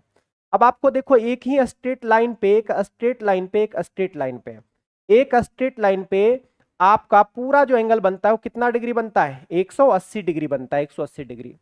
आप देखोगे ये पूरा एंगल कितना डिग्री बनेगा सर, 180, जिसमें से ये कितना है 50, तो इधर वाला क्या हो जाएगा, 130 हो जाएगा, 130 हो जाएगा, 130 हो जाएगा। आपसे पूछा है क्या, PMB। अब अगर ये देखो ये 130 हो गया, ये 130 हो गया, तो आपका ये भी 130 हो जाएगा वर्टिकली अपोजिट एंगल से। शीर्षाभिमुख कोण से, शीर्षाभिमुख कोण से आप देखोगे, शीर्षाभिमुख कोण से वर्टिकली अपोजिट एंगल से ये एंगल इस एंगल के क्या होता है, बराबर होता है। तो ये अगर 130 है, ये अगर 130 है, ये अगर 130 है, तो ये भी कितना होगा, 130 ही होगा। ऑप्शन क्या हो जाएगा, डी, ठीक है। तो यहाँ पे alternate, corresponding, vertical opposite angle, ये सब तीन बातें याद रहेगा तो ऐसे सवाल जो है आप आसानी से उड़ा देंगे। चलिए मेरे दोस्तों, मैं आज के लिए इतना ही। और क्या होता है ना, आप लोग को लगता है कि सर थोड़ा फास्ट कर रहे, होता क्या है कि देखो अभी टाइम कितना हो रहा है, 7 बज गए, 7 बजे से दूसरा डिस्कशन जो है टाइमिंग है एकदम 7 बजे से, तो मैं यहाँ लेट हूँगा तो फिर उस डिस्कशन में लेट हो जाऊंगा, तो मेरी भी थोड़ी मजबूरी होती है, बट मैं चाहता हूँ कि इतना समय में आपको बेहतरीन समझाने की मैं कोशिश किया हूँ। और कुछ क्वेश्चन जो होते हैं, जैसे देखो ये सब क्वेश्चन का है ना, जैसे यहाँ पे आपका क्वेश्चन था, ये सब कैलकुलेशन वाला क्वेश्चन होते हैं, तो इसमें आप कुछ नहीं कर सकते, आपको फॉर्मूला याद है, बस आप काम कर लीजिए। चलिए बाय। सभी प्यारे बच्चे को गुड इवनिंग। आ जाइए बच्चे, आज का सेशन जो है हम लोग ऑन करते हैं, और आज 50 क्वेश्चन जो आपके पास पूछे जाते हैं, देखते हैं किस प्रकार के प्रश्नों का सामना करना पड़ सकता है। सबसे पहला क्वेश्चन अगर हम देखें तो देखिए पहला ही क्वेश्चन जो है ना, ये आपका एनालॉजी सेक्टर से दे रखा है और काफी अच्छा क्वेश्चन है। देखिए यदि हम यहाँ JNP रखते हैं, सोचने वाली बात है, तो 10 से 4 होने का मतलब है हम 6 की कमी करेंगे, तो 2 को हम 28 कह सकते हैं ना। तो अगर 28 में हम 6 की कमी करते हैं तो हमको 22 मिलता है, यानी भी मिलता है। लेकिन यहाँ पहला लेटर W है, यानी ये ऑप्शन कैंसिल हो गया। अब देख लीजिए कहीं और Z है, JNP है क्या? तो हाँ सर देख लो JNP यहाँ भी है। तो यहाँ पहला लेटर VJ कॉमन है, यानी हमको सिर्फ लास्ट लेटर को देखना है। अब ये वाला कट गया, ठीक है, क्योंकि यहाँ J से शुरू होता तभी यहाँ भी आता। तो देखो लास्ट वाला लेटर 16 से 10 होने का मतलब है 6 की कमी करोगे, तो 8 में अगर 6 की कमी करोगे बच्चे तो 2 आएगा, यानी लास्ट वाला लेटर B चाहिए। तो ये भी कैंसिल हो गया और ऑप्शन नंबर डी हमारे लिए परफेक्ट और सबसे सुटेबल आंसर हो गए। तो आंसर हम लोग डी को करेंगे, जो कि बेस्ट है। ठीक है, नेक्स्ट वन। अच्छा, सोचने वाली बात है, अगर हमने इस दोनों संख्या को जोड़ दिया तो 1 + 2 3 मिल जाएंगे। फिर देखो 3 + 2 5 मिल जाएंगे। फिर देखो 5 + 3 8 मिल जाएंगे। तो अब हम लोग 8 + 5 को जोड़ेंगे तो 8 × 5 = 13। 13 के लिए क्या चाहिए? तो m चाहिए, और ऑप्शन नंबर ए में ही तो m दिख रहा है। तो परफेक्ट और सुटेबल आंसर जो हमारा हो जाएगा ये ऑप्शन नंबर ए हो जाएगा, क्योंकि ए हमें ऑप्शन नंबर 1 में ही दिख रहा है। नेक्स्ट क्वेश्चन की ओर रुक करेंगे बाबू और देखेंगे नेक्स्ट क्वेश्चन क्या लेकर आता है। देख लो, शेर, लोमड़ी और मांसाहारी। तो आपको पता है ना, शेर भी जो होता है वो मांसाहारी होता है, लोमड़ी भी जो होती है वो मांसाहारी होती है। बस अंतर इतना है कि शेर अपना शिकार खुद करता है और लोमड़ी बड़े चतुराई से दूसरे का शिकार जो है वो ले लेती है। तो ऑप्शन नंबर ए सबसे बेस्ट वेन बनेगा। ये पूरा मांसाहारी हो गया, इसमें शेर अलग हो गया और लोमड़ी जो है ना वो अलग हो गई। नेक्स्ट वन देखोगे, टिकट, हवाई जहाज और रेल की बात करें तो इसमें कॉमन कौन होगा? तो टिकट कॉमन होगा। ठीक है, अब हवाई जहाज पे भी टिकट लगता है और रेल पे भी टिकट लगता है। ठीक है, तो रेल पे भी क्या लगता है? टिकट लगता है, लेकिन टिकट और भी कहीं तो लगते हैं ना। और हवाई जहाज पे भी टिकट लगता है, तो टिकट और भी कहीं लगता है। अब बोलोगे सर पूरा का पूरा हवाई जहाज टिकट के अंदर क्यों नहीं गया? तो बहुत सारे हवाई जहाज पे टिकट नहीं लगता है। ठीक है, जैसे मान लो कि मेरी अपनी प्लेन है तो उस पे टिकट भैया क्यों देंगे यार? बहुत सारे जो होते हैं ना उनको पास अलाउड करवाया जाता है, तो ये पास रेलवे भी अलाउड करवाती है और एयरवेज भी अलाउड करवाती है। तो इसके लिए हम लोग डी का जो चयन करेंगे ना, यही सबसे बेस्ट और सबसे सुटेबल चयन हो जाएगा। तो आंसर डी को लगा लेना। देखो, शरद बिंदु वाई से चलना आरंभ करता है, 9 किलोमीटर दक्षिण में जाता है। तो शरद 9 किलोमीटर कहाँ गया? तो सर 9 किलोमीटर दक्षिण में गया। अब फिर बाईं ओर मुड़ता है और 19 किलोमीटर चलता है। तो दक्षिण से बायां मुड़ने का मतलब ईस्ट में मुड़ जाएगा और ईस्ट में 19 किलोमीटर मुड़ गया। फिर दाईं ओर मुड़ता है, 23 किलोमीटर चलता है। तो ईस्ट से दायां का मतलब साउथ में आ जाना, और साउथ में 23 किलोमीटर चलता है। फिर दाईं ओर मुड़ता है, अब दाईं ओर मुड़ेगा तो वेस्ट में आ जाएगा, यानी वेस्ट में कितना? तो 8 किलोमीटर चल लेता है। थैंक यू भैया। वेस्ट में कितना? तो 8 किलोमीटर चल लेता है। अब कहता है फिर दाईं ओर मुड़ के 17 किलोमीटर। तो यहां से दाईं ओर मुड़ेगा तो नॉर्थ में जाएगा कितना? तो 17 किलोमीटर। तो यहां से बंदे ने नॉर्थ में कितना मूव किया? तो 17 किलोमीटर। हम दोनों तरीका बना रहे हैं, ध्यान से देखिएगा। फिर बाईं ओर मुड़े तो नॉर्थ से बाईं ओर मुड़ के 11 किलोमीटर। जैसे ही 11 किलोमीटर का सफर तय करेंगे, यानी वेस्ट में हम 11 किलोमीटर चल लेंगे। ठीक है, और फिर बाईं ओर मुड़ता है और जेड बिंदु पर जाने के लिए 6 किलोमीटर। अब यहां से अगर हम बाईं ओर मुड़ के जेड बिंदु पे जाएं और 6 किलोमीटर का सफर तय करें, यानी साउथ में जो है ना हम लोग 6 किलोमीटर का सफर तय करेंगे। खत्म हो गया। अब बिंदु वाई पे उसको दोबारा पहुंचना है। तो यही ना बच्चे बिंदु वाई था और ये हमारा बिंदु जेड था। तो पहले तो पता चला नॉर्थ में जाना होगा। अब कितना नॉर्थ में जाना होगा? तो ध्यान से देख लीजिएगा, ये टोटल डिस्टेंस कितना है? तो सर 23 है, और 23 में से ये 17 डिस्टेंस क्या हो गया, खत्म हो गया। तो 23 में से जब हम 17 डिस्टेंस निकाल देंगे तो ये जो डिस्टेंस हमारे पास बचा हुआ है, 3 इधर 3 इधर, यानी ये 6 किलोमीटर का डिस्टेंस हमारे पास बचा हुआ है। ठीक है, अब देखो 6 नीचे भी आए तो 6 6 12 और 9, तो 12 9 कितना, तो 21। तो ये टोटल डिस्टेंस कितना हो जाएगा, तो 21 किलोमीटर, यानी आंसर हमारा हो जाएगा 21 किलोमीटर नॉर्थ। ठीक है, किसमें है, तो ऑप्शन नंबर ए में। अब बोलोगे सर वहां से कैसे आप बना लोगे, तो देखिए यहां से बनाना बहुत ही आसान है। देखिए ईस्ट 19 से वेस्ट 19 क्या हो गया, कट गया। 17 से 17 कट गया, तो 23 में से 17 गया तो कितने बचे, 6। तो 6 6 12 और 9 कितना, 21, यानी क्या बच गया बाबू, तो साउथ में 21 बच गया। इसी को आंसर लगाइए। लेकिन ध्यान से देखिए, उसने कहा बिंदु वाई पे दोबारा जाना है, तो वाई पे दोबारा जाना है तो उल्टा काम करना है। तो हम लोग कैसा काम करेंगे, तो उल्टा काम करेंगे। तो उल्टा काम जब करेंगे तो साउथ का उल्टा नॉर्थ हो जाएगा और 21 किलोमीटर हो जाएगा। अब यही हमारे लिए परफेक्ट और सुटेबल आंसर हो जाएगा। नेक्स्ट वन देखोगे, अगर मैं एल हूं ना, तो एम मेरा भाई हो गया और हमारे भाई के पिताजी हो गए। तो भाई के पिता तो पिता हो गए, और पिता की जे पत्नी हो गई, तो पिता की पत्नी को मम्मी कहेंगे, और मम्मी की जो माँ होगी एच, वो नानी कहलाएगी, और नानी को हम बच्चे माँ की माँ कहेंगे, यानी ऑप्शन नंबर डी इसके लिए बेस्ट होगा। नेक्स्ट वन, 7 लोग हैं, एक वृत्ताकार मेज पर केंद्र की ओर मुख करके बैठे हैं। बस जैसे कहता है वैसे काम कर दीजिए। जी डी डी एफ के बाईं ओर तीसरा है, जहां भी एफ को रखोगे इसका बायां क्लॉकवाइज चलेगा और तीसरे स्थान पे डी मिलेगा। जी डी के बाईं ओर दूसरा है, तो डी का बायां यानी क्लॉकवाइज, पहला नहीं दूसरा, जी की स्थिति आ गई। जी ई के ठीक दाईं ओर बैठा है, तो जी कहां बैठा है, तो ई के ठीक दाईं ओर बैठा है।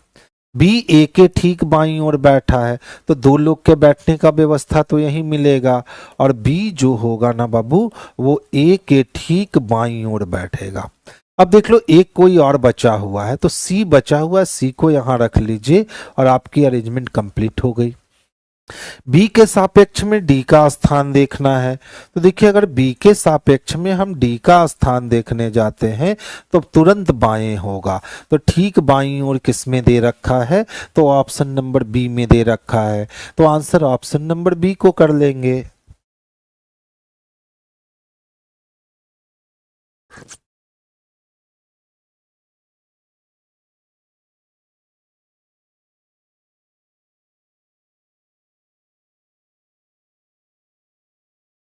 देखिए सीक्वेंस में अगली संख्या चाहिए, ठीक है, सीक्वेंस में क्या चाहिए, अगली संख्या।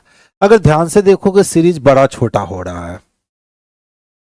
71 + 3 74, 74 + 3 77, और 77 + 3 80। तो 80 में 3 जोड़ेंगे तो अगली संख्या मिलेगी, तो 80 में 3 जोड़ेंगे तो 83 मिल जाएगा। तो आंसर हमारा 83 यानी option number B best answer होगा।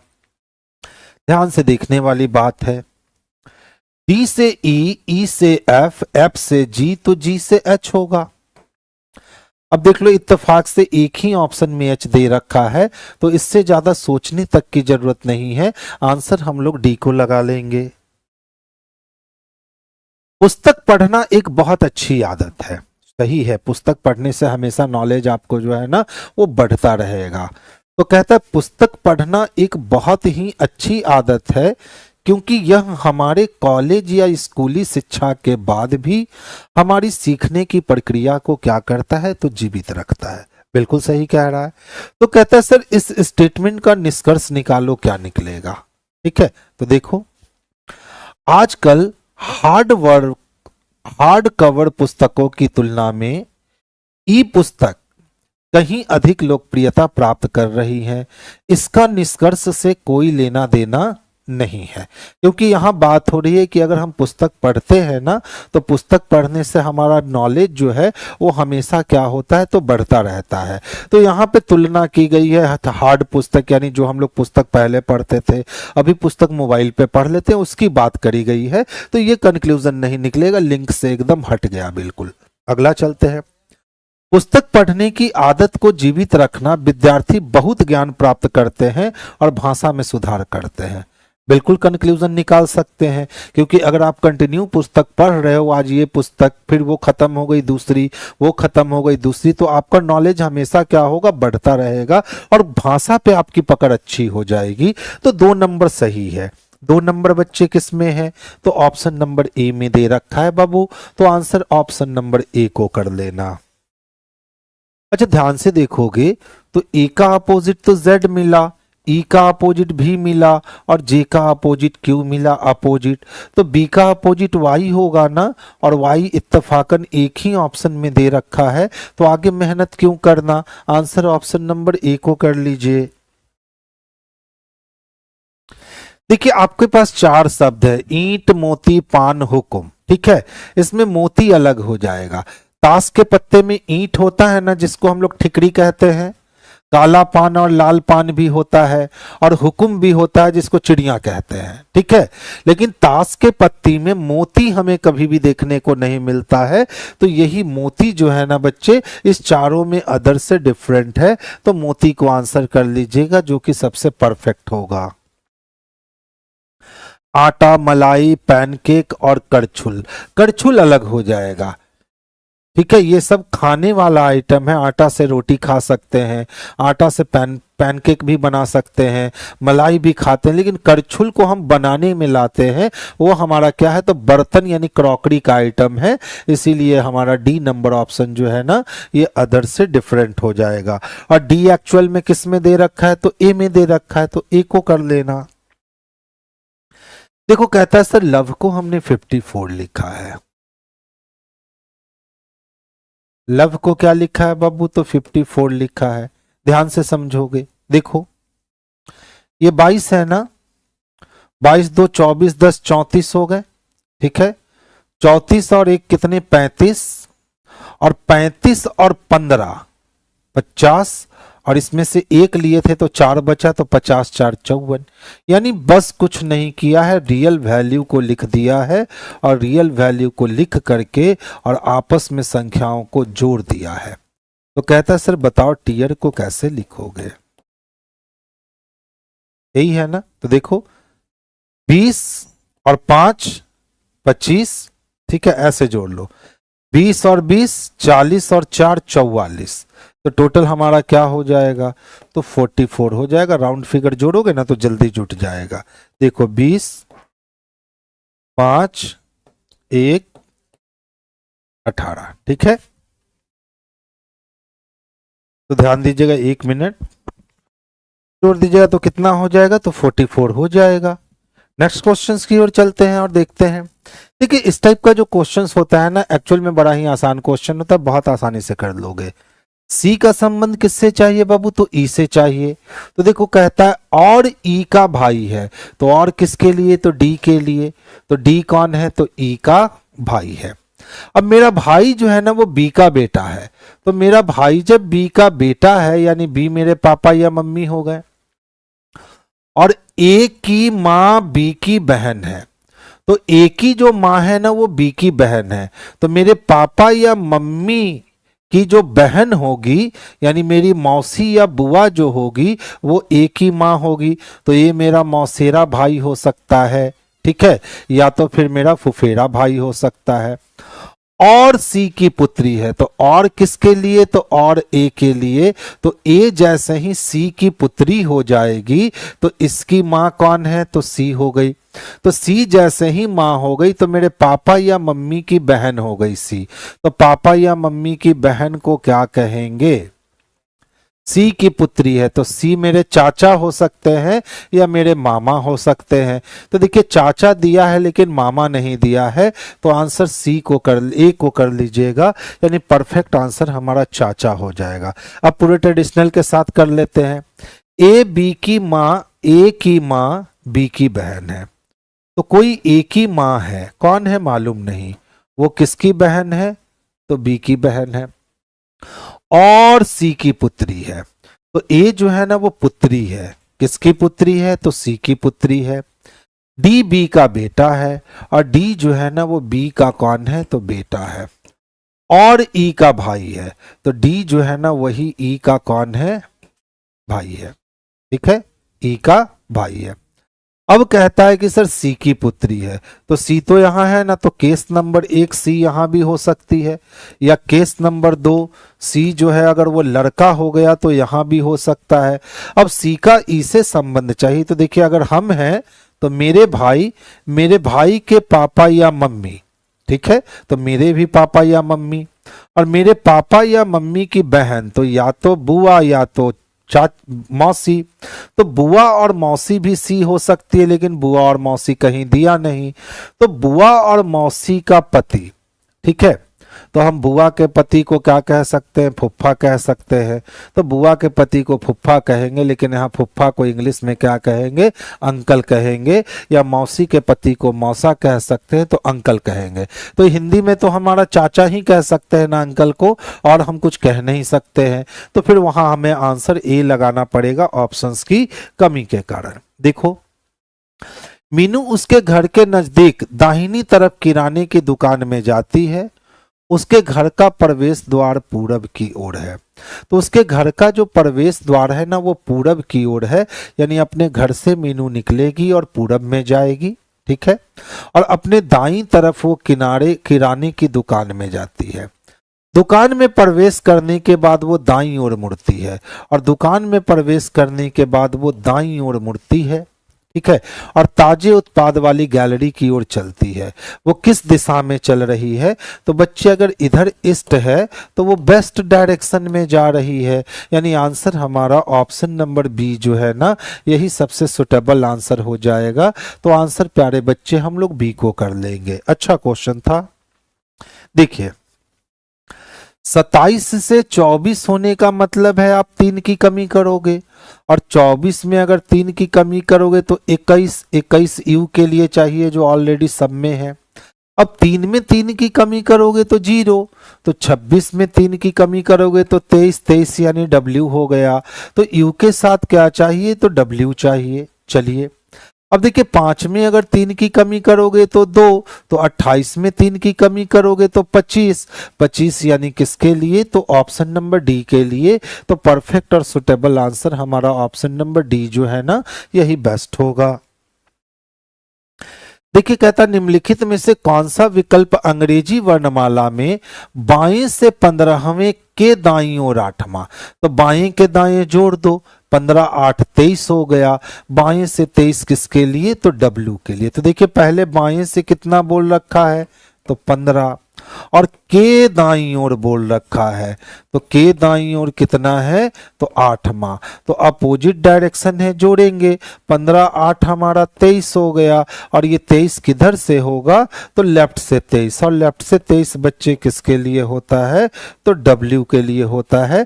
तो आंसर हम लोग W को कर लेंगे। देखिए कुछ बेंच जो है ना वो कील है, तो जितना भी बेंच हमारे पास था उसका कुछ हिस्सा क्या था, तो कुछ हिस्सा कील था, और सभी बेंच कील और धातु है। बढ़िया, कुछ बेंच क्या है, कील है, और सभी बेंच और कील धातु है। अच्छा, सभी बेंच और कील जो है ना वो धातु है। तो ये जितना भी आपको बेंच और कील दिख रहा है ना बच्चे, ये आपको क्या दिख रहा है, तो ये आपको धातु दिख रहा है। चलिए कुछ लकड़ियां कील हैं, और लकड़ी का कुछ हिस्सा जो है वो कील दिख रहा है, यही वेन बनेगा। कहता है कुछ लकड़ियां केवल धातु हैं, तो कुछ लकड़ियां केवल धातु हैं हम श्योरिटी के साथ नहीं कह सकते हैं। कुछ लकड़ियां केवल बेंच हैं, तो कुछ लकड़ियां केवल बेंच हैं हम सियोरिटी के साथ नहीं कह सकते हैं। कुछ बेंच लकड़ियां हैं, कुछ बेंच लकड़ियां हैं वो हम सियोरिटी के साथ नहीं कह सकते हैं। कुछ धातु लकड़ियां हैं, कुछ धातु लकड़ियां हैं यह भी तो हम नहीं कह सकते हैं। कुछ बेंच क्या हो गए, कील, सभी बेंच और कील धातु हैं। अच्छा चलिए, जब ऐसे नहीं बना सकते हैं तो हम इसके दूसरे वाले वेन पे जाते हैं। ठीक है, हम इसके दूसरे वाले बेंच पे जाते हैं। देखिए हमारे पास जितना भी क्या था, बेंच था। ठीक है, इसमें से कुछ बेंच क्या थे, तो कुछ बेंच कील थे। फिर कहता है सभी बेंच और कील धातु है, यानी जितना भी बेंच और कील है ना, ये सबका सब क्या है, तो धातु है। फिर कहता है कुछ लकड़ियां कील है, और लकड़ी का कुछ हिस्सा जो है वो कील है। लकड़ी का कुछ हिस्सा जो है वो कील है। अगर ये वेन नहीं बन सकता है तो फिर ये बेन बनाएंगे, क्योंकि सभी बेंच और कील बोला है तो इसकी दो मीनिंग हुई। सभी बेंच और कील यानी वह हिस्सा जो कॉमन है, यानी ये वाला, तो ये वेन बनेगा। और अगर हम इसको दूसरे एंगल से सोचे कि जितना बेंच है और जितना कील है सब धातु है, तो फिर हमारा ये वाला डायग्राम बन जाएगा। तो इस वाले फिगर से कितने डायग्राम बन सकते थे, दो। तो इससे जब हम बनाने गए तो देखिए सारा रॉन्ग रॉन्ग रॉन्ग ही आ रहा है, तो अब हम लोग इससे बनाते हैं। कुछ लकड़ियां केवल धातु हैं, ठीक है, तो कुछ लकड़ियां केवल धातु है कह सकते हैं। कुछ लकड़ियां केवल बेंच हैं, ये नहीं कह सकते हैं। कुछ बेंच लकड़ियां हैं, ये नहीं कह सकते हैं। कुछ धातु लकड़ियां हैं, तो कुछ धातु लकड़ियां हैं ये हम 100% कह सकते हैं। तो आंसर हमारा क्या हो जाएगा, तो परफेक्ट आंसर हमारा डी हो जाएगा, जो कि बेस्ट है। कुछ धातु लकड़ी है ये हम श्योरिटी के साथ कह सकते हैं। देखिए कहता है कुछ ट्रिकेन चांदी है, ठीक है, और सभी चांदी क्या है, तो सभी चांदी बच्चे धातु है। आगे चलते हैं। कुछ चांदी ट्रिकेन है, तो देखिए जब सभी चांदी धातु हुआ तो कुछ चांदी का हिस्सा ट्रिकेन दिखता है, यानी पहला सही है। कुछ धातु भी ट्रिकेन दिखता है, यानी दूसरा भी सही है। तो एक और दो दोनों अनुसरण करता है, यानी ऑप्शन नंबर सी जो होगा ना, यही इसके लिए परफेक्ट और सुटेबल आंसर होगा। देख लो, कहता है सर ये जो आकृति देख रहे हो ना, हमने इस आकृति को बिखेर दिया। अब बताओ किस किस आकृति को मिलाकर के आप ये बना लोगे। तो ध्यान से देखोगे, इस वाली आकृति को देखो, ये तो हमें चाहिए ही चाहिए, तो ए नंबर चाहिए। अब देखो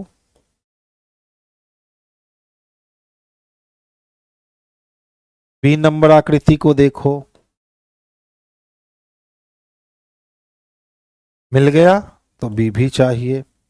सी कहीं नहीं दिख रहा है, लेकिन अगर हम डी नंबर की बात करें, इसकी बात करें, डी नंबर की बात करें, तो देखो पलट करके डी को रख दिया है।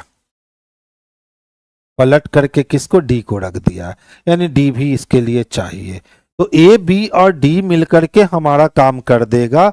ए बी डी किस में दे रखा है, तो ऑप्शन नंबर बी में दे रखा है, यानी ए बी डी को मिला देंगे ना, तो हम इस आकृति का निर्माण आराम से कर लेंगे। देखिए ध्यान से समझोगे, दिल जो नीचे देख रहा है वो तो दिल जो हार्ट वाला हिस्सा है, ये हार्ट वाला हिस्सा नीचे ही रहेगा। इसमें देख लो पूरब की ओर चला गया है, कैंसिल। इसमें नीचे है, बच गया। इसमें पश्चिम की ओर दिल चला गया है, कैंसिल। और इसमें दिल जो है ना ये उत्तर की ओर चला गया है, कैंसिल। यानी ऑप्शन नंबर सी इकलौता ऐसा है जिसमें दिल का हिस्सा नीचे बना है। तो आंसर ऑप्शन नंबर सी को कर लेंगे, जो कि बेस्ट है।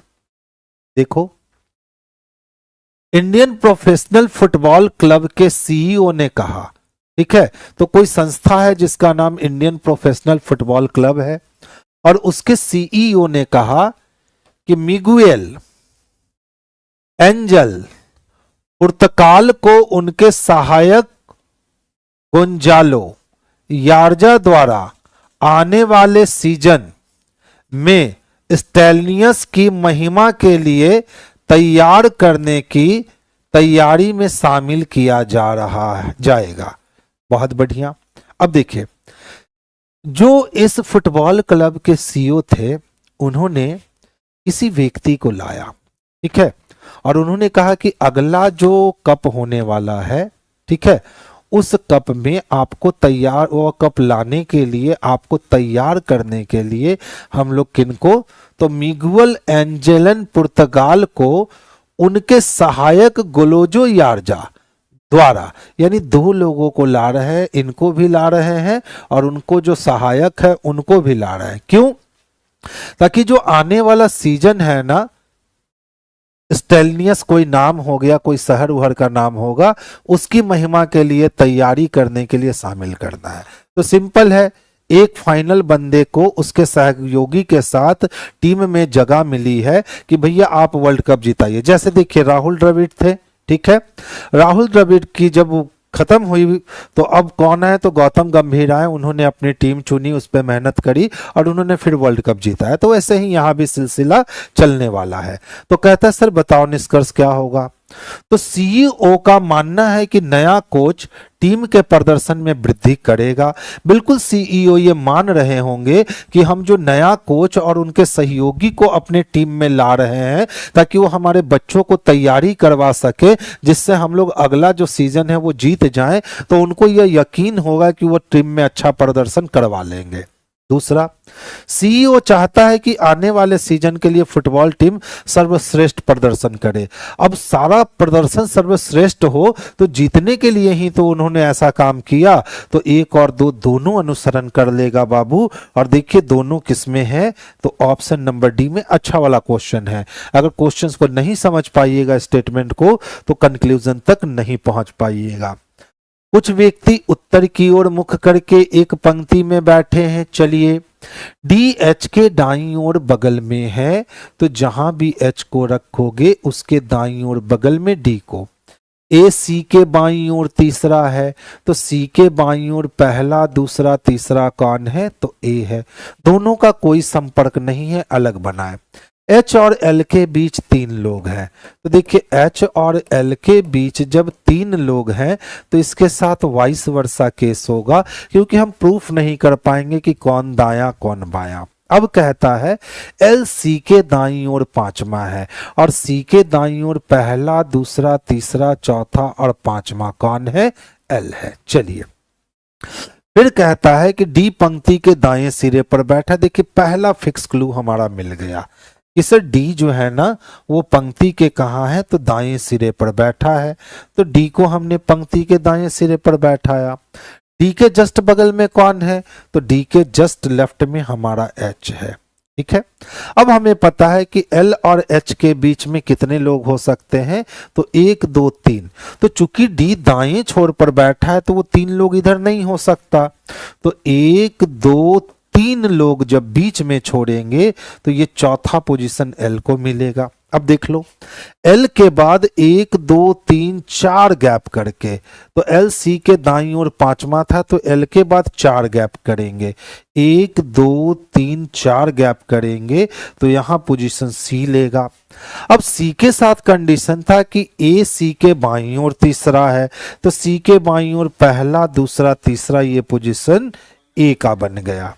ठीक है, अब कहता है यदि पंक्ति में कोई और अन्य सदस्य नहीं बैठा तो आप बतला दो कि कुल कितने लोग यहां बैठे हैं। तो ध्यान दोगे 1 2 3 4 5 6 7 8 9 10 11 12 13 और 1 14 लोग कुल यहां बैठे हैं। तो आंसर बच्चे हम ऑप्शन नंबर बी को कर लेंगे, जो कि सबसे परफेक्ट और सबसे सुटेबल आंसर होगा। अच्छा वाला क्वेश्चन था ये। देखिए पूछता नहीं कि सर 2:37 का समय हो रहा है, तो बताइए घंटे की सुई और मिनट की सुई के बीच बनने वाले कोण की माप कितनी होगी। तो 2 पे सुई होने का मतलब है बाबू 10 मिनट, और 10 मिनट से 37 मिनट जाने में टोटल 27 मिनट का समय लगेगा। 1 मिनट बराबर 6 डिग्री होता है, तो 27 मिनट बराबर 7×42 का 2, हाथ में बच गया 4, और 6 दूना 12 और 4 16, 162 आया।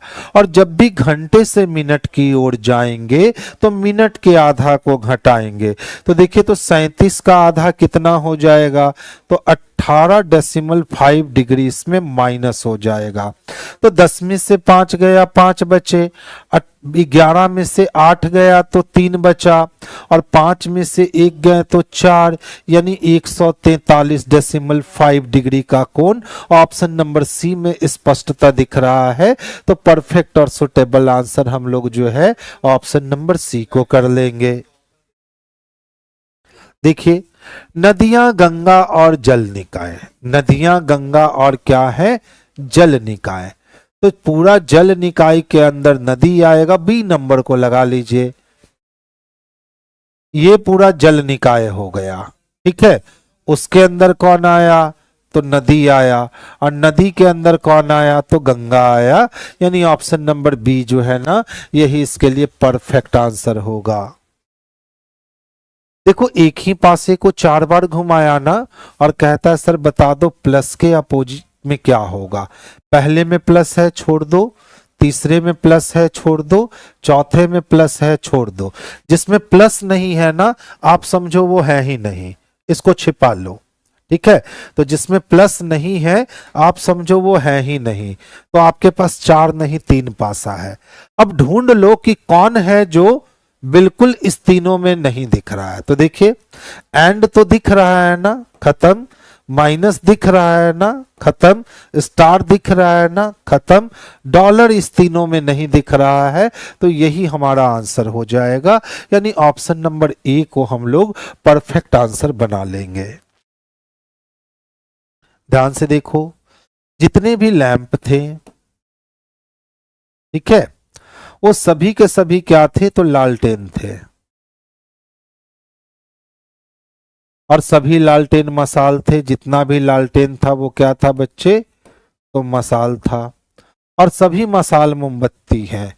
जितना भी मसाल था ना वो क्या था, तो मोमबत्तियां थे, ठीक है। अब देखो कहता है सर कुछ मोमबत्तियां लैंप है, तो बाबू जितना भी मोमबत्ती दिखता है उसके कुछ हिस्सा पे लैंप है, यानी पहला सही है। सभी लालटेन लैंप है, देखो लालटेन का कुछ हिस्सा तो लैंप है, लेकिन सभी लालटेन लैंप के अंदर नहीं दिख रहा है, गलत है। कोई लालटेन लैंप नहीं है, तो यहां तो कुछ लालटेन लैंप दिख रहे हैं, यानी तीसरा गलत है। अब ध्यान दोगे केवल एक अनुसरण करता है, तो आंसर कहाँ है, तो ऑप्शन नंबर ए में है। तो परफेक्ट और सुटेबल आंसर हम लोग ऑप्शन नंबर ए को लगा लेंगे। नेक्स्ट देखोगे कहता है सर उपर्युक्त श्रेणी में ऐसी कितनी संख्याएं हैं, कितने डिजिट है, जिनमें से प्रत्येक के ठीक पहले एक ऑड डिजिट चाहिए और ठीक बाद भी एक ऑड डिजिट चाहिए, ठीक है। तो ऑड डिजिट ढूंढ लो। देखो ऑड डिजिट है ना, ऑड के बाद डिजिट भी है लेकिन उसके बाद ऑड नहीं है, खत्म। ऑड के बाद डिजिट है लेकिन ऑड नहीं है, खत्म। ऑड के बाद डिजिट है उसके बाद ऑड है, एक बन गया। ऑड के बाद डिजिट है लेकिन ऑड नहीं, ऑड के बाद डिजिट है लेकिन उसके बाद ऑड है, ऑड के बाद डिजिट है लेकिन उसके बाद ऑड नहीं, खत्म। ऑड के बाद डिजिट है नहीं है, उसके बाद ऑड है, यानी टोटल 1 2 3 ये पोजीशन बनेगा, और 3 किस में दे रखा है, तो ऑप्शन नंबर ए में दे रखा है। तो परफेक्ट और सुटेबल आंसर हम बच्चे ए को करेंगे जो कि बेस्ट होगा। देखिए MNOP, तो अगला क्यू चाहिए, 2 ऑप्शन में क्यू है, छोड़ दो। अब देखो डी ई एफ जी, तो अगला एच चाहिए, ये कैंसिल हो गया और ऑप्शन नंबर सी इसके लिए सबसे बेस्ट आंसर हो गए। एशिया, नेपाल और भारत, तो एशिया महाद्वीप है, उसके अंदर ही नेपाल है, उसके अंदर ही भारत है, तो ऑप्शन नंबर बी को लगा लीजिए। ये पूरा एशिया हो गया, उसमें भारत अलग है, नेपाल अलग है। देखिए राहुल और नेहा की मुलाकात 24 जनवरी 2011 को सिटी हॉल में हुई। उसके बाद अचानक से 23 जनवरी 2019 को उसी स्थान पे पुनः मुलाकात हुई। तो दूसरी बार उनकी मुलाकात कितने दिनों पे हुई? सोचिए कितने साल का अंतर हो रहा है? 8 साल का अंतर हो रहा है। ठीक है, तो चलो हम लोग 8 साल का अंतर लेते हैं। तो अगर हम 365 दिन की बात करें, ठीक है, तो 12 से 13, 14, 15, 16, 17, 18, 19, सीधा पहले इसको 8 से गुना करो। ठीक है, देखो 12, 13, 14, 15, 16, 17, 18, 19, 8 साल। तो 8 पंच 40 के लिए 0, हाथ में बचा कितना? 4। 8 छक 48 और 4 52 के लिए 2, हाथ में 5। 8 तिहाई 24, 5 29, यानी कि 2920 दिन पहुंच गए। ठीक है, अब देखो हमने ये जो लिया 365, इसमें से एक 2012 होगा, 2012 होगा जो हमको एक दिन एक्स्ट्रा देगा। इसके बाद 2016 होगा जो हमको एक दिन एक्स्ट्रा देगा। और जब हमने ये पूरा का पूरा 8 साल लिया तो हम 24 जनवरी तक लिए हैं, जबकि हमको 23 जनवरी तक जाना है, यानी एक दिन हमको कम करना होगा। तो +1 -1 क्या हो गए? खत्म हो गए।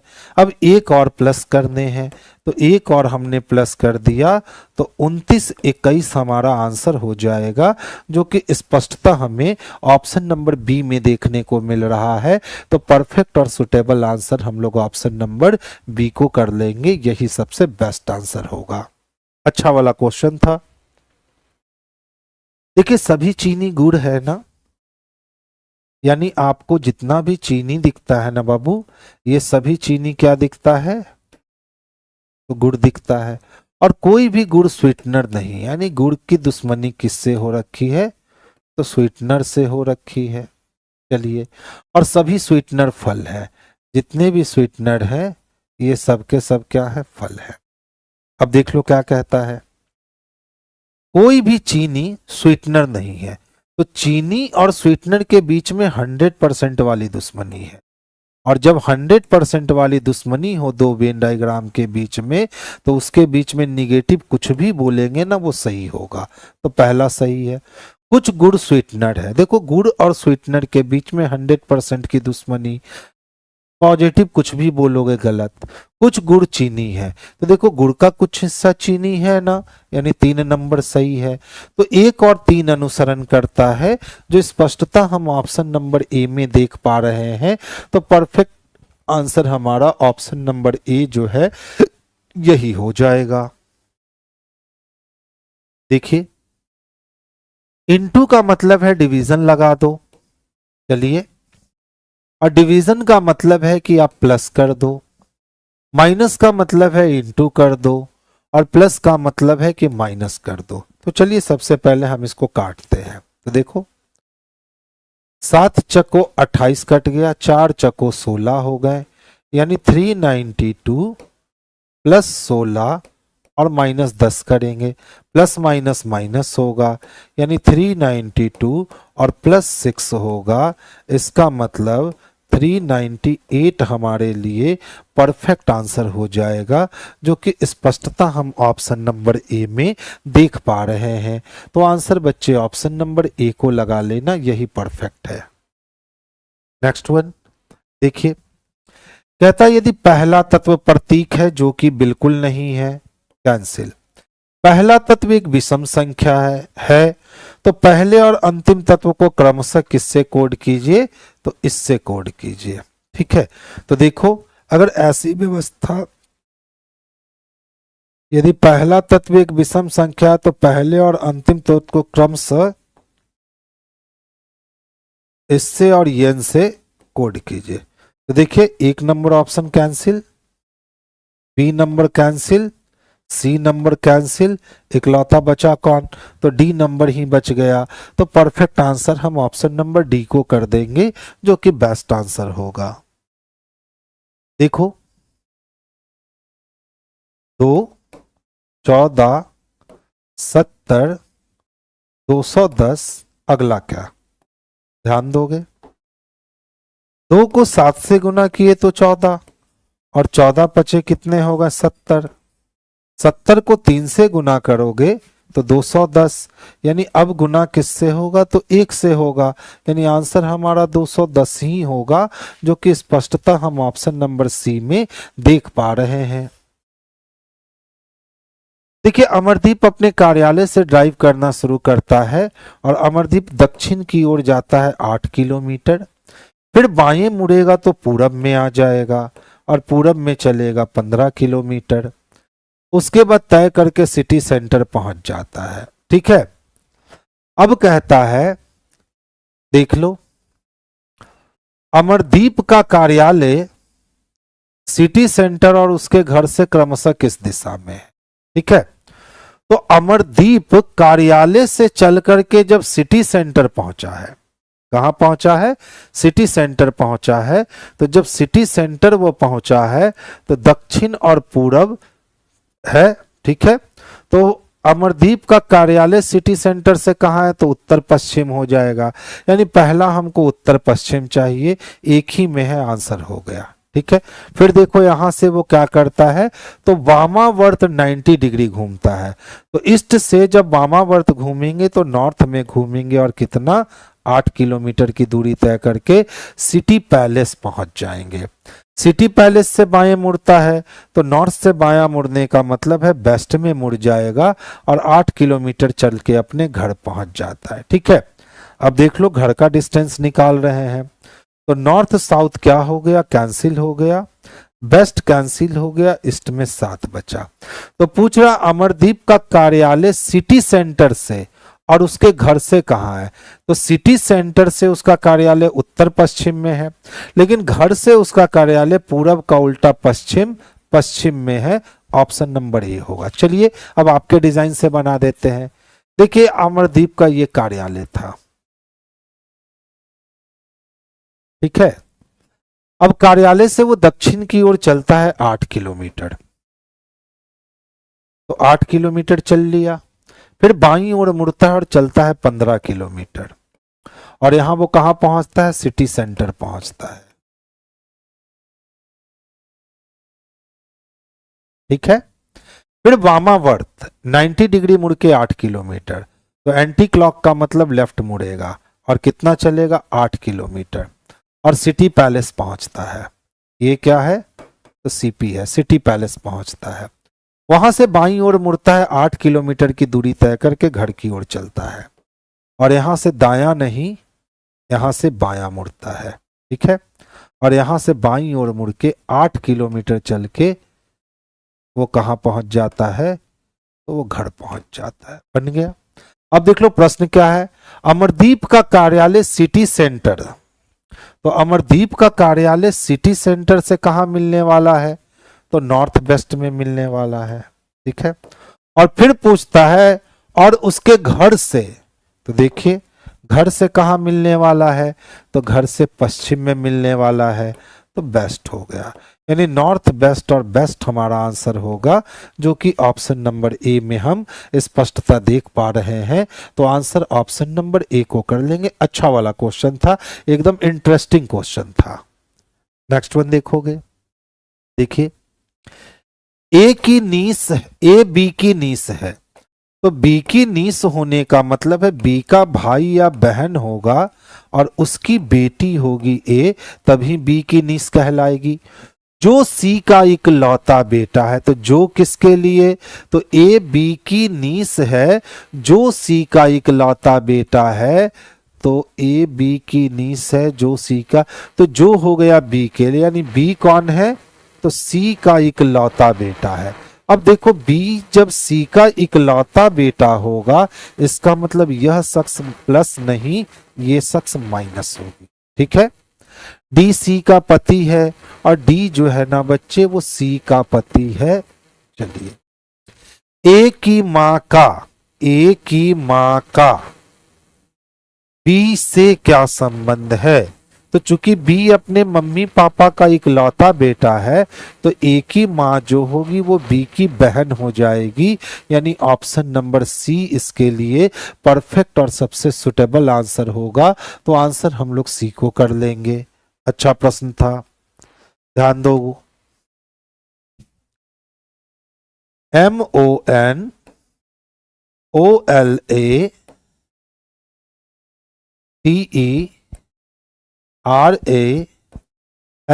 की बात करें तो क्या लिखते हैं? NOM, अच्छा NMO है, NMO, उसके बाद AOL, उसके बाद RTE, उसके बाद SAL। देखो किया कुछ नहीं है, एकदम आसानी से क्वेश्चन पकड़ा रहा है। पहले N फिर M, ठीक है, और O को था ना वो जैसे था वैसे उतार दिया।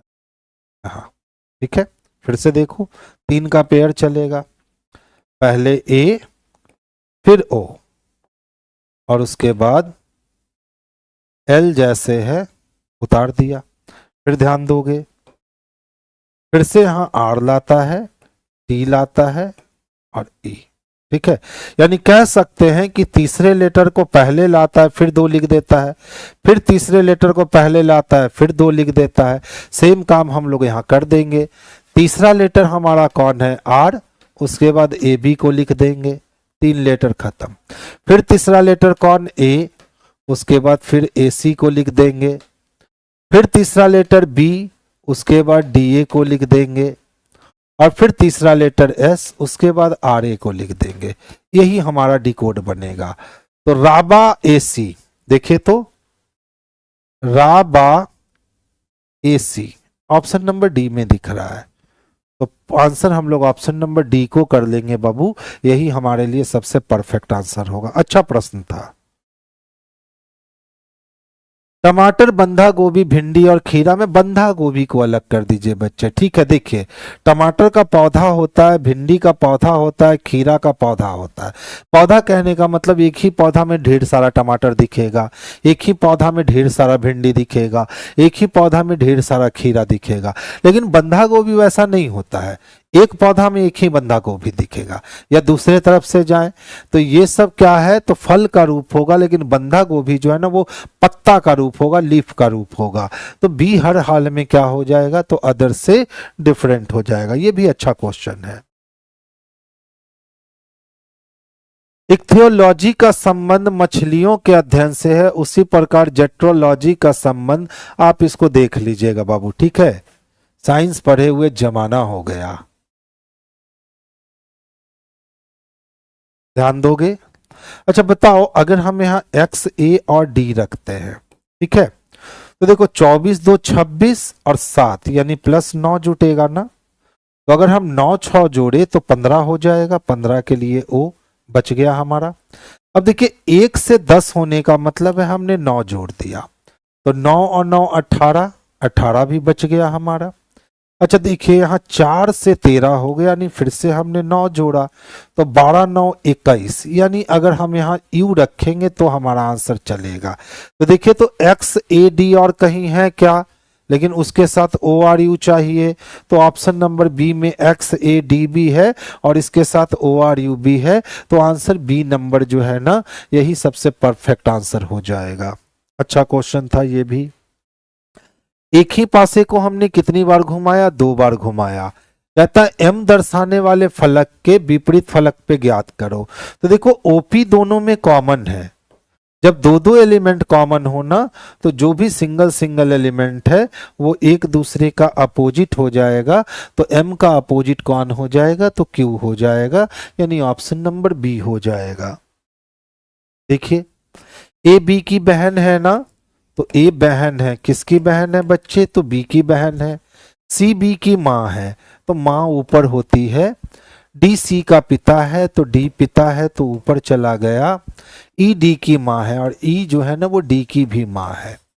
तदनुसार ए एवं डी के बीच क्या रिश्ता है? तो देखिए तो ए और डी के बीच अगर रिश्ता ढूंढोगे तो अगर हम हैं तो ये मेरी बेटी और मेरी बेटी का बेटा या बेटी यानी मेरा नाती या नतनी, और ये मेरी नाती या नतनी की बहन, तो ये नातिन हो गई और ये नानी हो गई। ठीक है, अब इधर से चले तो ये नानी और ये नातिन, लेकिन देखो रिवर्स चलेंगे ना तो अंतर आ जाएगा। देखो हम हैं तो ये मेरा भाई या बहन और मेरे भाई या बहन की माता तो मेरी माता और मेरी माता के पिता तो मेरे कौन हो गए? तो नाना हो गए। तो ए का डी कौन हो जाएगा? तो नाना हो जाएगा और ए कौन हो जाएगा? तो नाती हो जाएगा। यानी ए और डी के बीच में नाती और नाना का संबंध है। अब देख लो यहाँ पे आंसर बिल्कुल गलत दे रखा है। ए और डी के बीच में क्या संबंध बनेगा? तो नाना और नतनी का संबंध बनेगा, नाना और नातिन का संबंध बनेगा, जो कि यहां कहीं नहीं दे रखा है। ठीक है, अच्छा सोचिए अगर हम पूछ लेते कि ए का डी से क्या संबंध है, तो हम कहते नातिन है। और अगर पूछ लेते डी का ए से क्या संबंध है, तो हम कह देते नाना है। ठीक है, लेकिन दोनों का संबंध तो नाती और नातिन और नाना ही आएगा, तो ऐसा किसी ऑप्शन में नहीं दे रखा है, इसीलिए हमने इसको खारिज कर दिया। देखो एक निश्चित विभाग में प्रत्येक सदस्य P Q R S T U भी को सोमवार से आरंभ करके रविवार तक सेमिनार में भाग लेना है।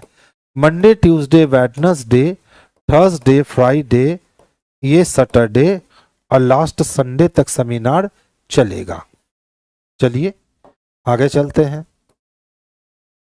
टी को पी से ठीक पहले सेमिनार में भाग लेना है, तो टी जब भी भाग लेगा कब? पी से ठीक पहले। क्यू को मंगलवार को सेमिनार में भाग लेना है। चलिए, भी को रविवार को सेमिनार में भाग लेना है। बहुत बढ़िया। पी और आर के बीच में केवल यू है, तो देखिए पी और आर के बीच में केवल कौन है? तो केवल यू है और कोई नहीं है।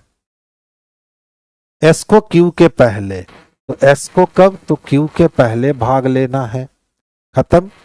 4 लोग हुए ना, तो वेडनेसडे को टी, उसके नीचे पी, उसके नीचे यू और सबसे नीचे आर, और हमारी अरेंजमेंट क्या हो जाएगी? कंप्लीट हो जाएगी। निम्नलिखित में से किसे सोमवार को सेमिनार में भाग लेना है? तो एस को बच्चे सोमवार को सेमिनार में भाग लेना है, यानी ऑप्शन नंबर सी हमारे लिए सबसे परफेक्ट और सबसे सुटेबल आंसर बनेगा। नेक्स्ट वन, कुछ बल्ब रेत है। आपको जितना भी बल्ब दिखता है इसका कुछ हिस्सा आपको रेत दिखता है, और सभी बल्ब मोमबत्तियां हैं। जितना भी बल्ब दिख रहा है वो सब मोमबत्ती दिखता है। अब कहता है कुछ मोमबत्ती बल्ब हैं, तो बिल्कुल कुछ मोमबत्ती बल्ब दिखता है। कोई मोमबत्ती रेत नहीं है, तो कुछ मोमबत्ती तो रेत दिख रहा है, यानी केवल एक अनुसरण करता है, जो हम स्पष्टता ऑप्शन नंबर डी में देख सकते हैं। कृषि में कीटनाशकों के व्यापक स्तर पर उपयोग के कारण क्षेत्र में मधुमक्खियों की आबादी लगातार घट रही है। ये तो समस्या है ना, कि जो हम कृषि करने के लिए कीटनाशक दवा का प्रयोग करते हैं, छिड़काव करते हैं, उसके कारण क्या हो रहा है कि क्षेत्र में मधुमक्खियों की आबादी लगातार घट रही है। ठीक है, क्या एक्शन लोगे? तो चरम परागण ऋतु के दौरान कुछ कीटनाशकों के उपयोग को प्रतिबंधित करने वाले नियम लागू किए जाने चाहिए। अगर हम ऐसा करेंगे तो फिर हम उनकी आबादी बढ़ा सकते हैं। मधुमक्खियों की आबादी और परागण प्रयासों को कृत्रिम रूप से बढ़ावा देने के लिए शहरी मधुमक्खी पालन कार्यक्रम स्थापित किए जाने चाहिए। ये भी हम कर सकते हैं कि शहर में ही हम मधुमक्खी पालन को बढ़ावा दे ले, तो हम इससे भी उसका जो उत्पादन है वो हम बढ़ा सकते हैं। यानी 1 और 2 दोनों अनुसरण करता है, और ये ऑप्शन नंबर सी में स्पष्ट रूप से दिख रहा है, तो आंसर सी को कर लेना। देखो क्या कहता है सर, ए का अर्थ है कि डिवीजन लगा दो।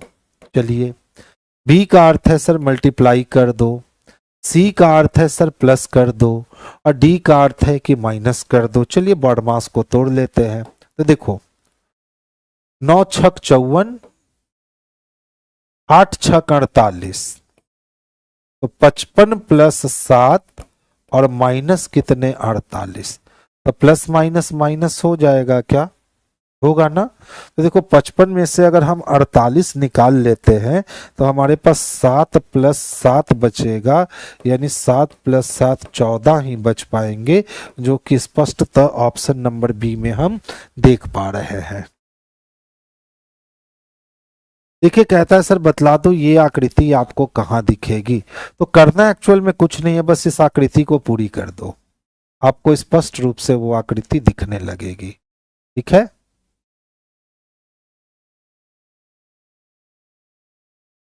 ये तो हो गया। अब ये यहां से कंप्लीट हो गया, ये यहां से कंप्लीट हो गया। अब इसमें हमको एक दिख रहा है तो ये हमारा यहां कंप्लीट होगा। ठीक है, और इसमें से एक हमारा यहां कंप्लीट होगा। ठीक है, और भी कुछ बनेगा क्या, बिल्कुल नहीं, यानी हमें ये वाली आकृति तलाशनी है। ठीक है, ध्यान देख लो, ये वाली आकृति हमें तलाश करनी है। और अगर हम इस आकृति की बात करें, नहीं एक और छूट गया है क्या, हाँ एक और बिल्कुल छूटा हुआ है। ये वाली लाइन देखो, ये वाली लाइन अपने आप को क्या करेगा, तो ये वाली लाइन अपने आप को कंप्लीट करेगा, यहां से यहां से यहां तक कंप्लीट करेगा। यानी हम लोग को ऑलमोस्ट ये वाली आकृति तलाशनी है।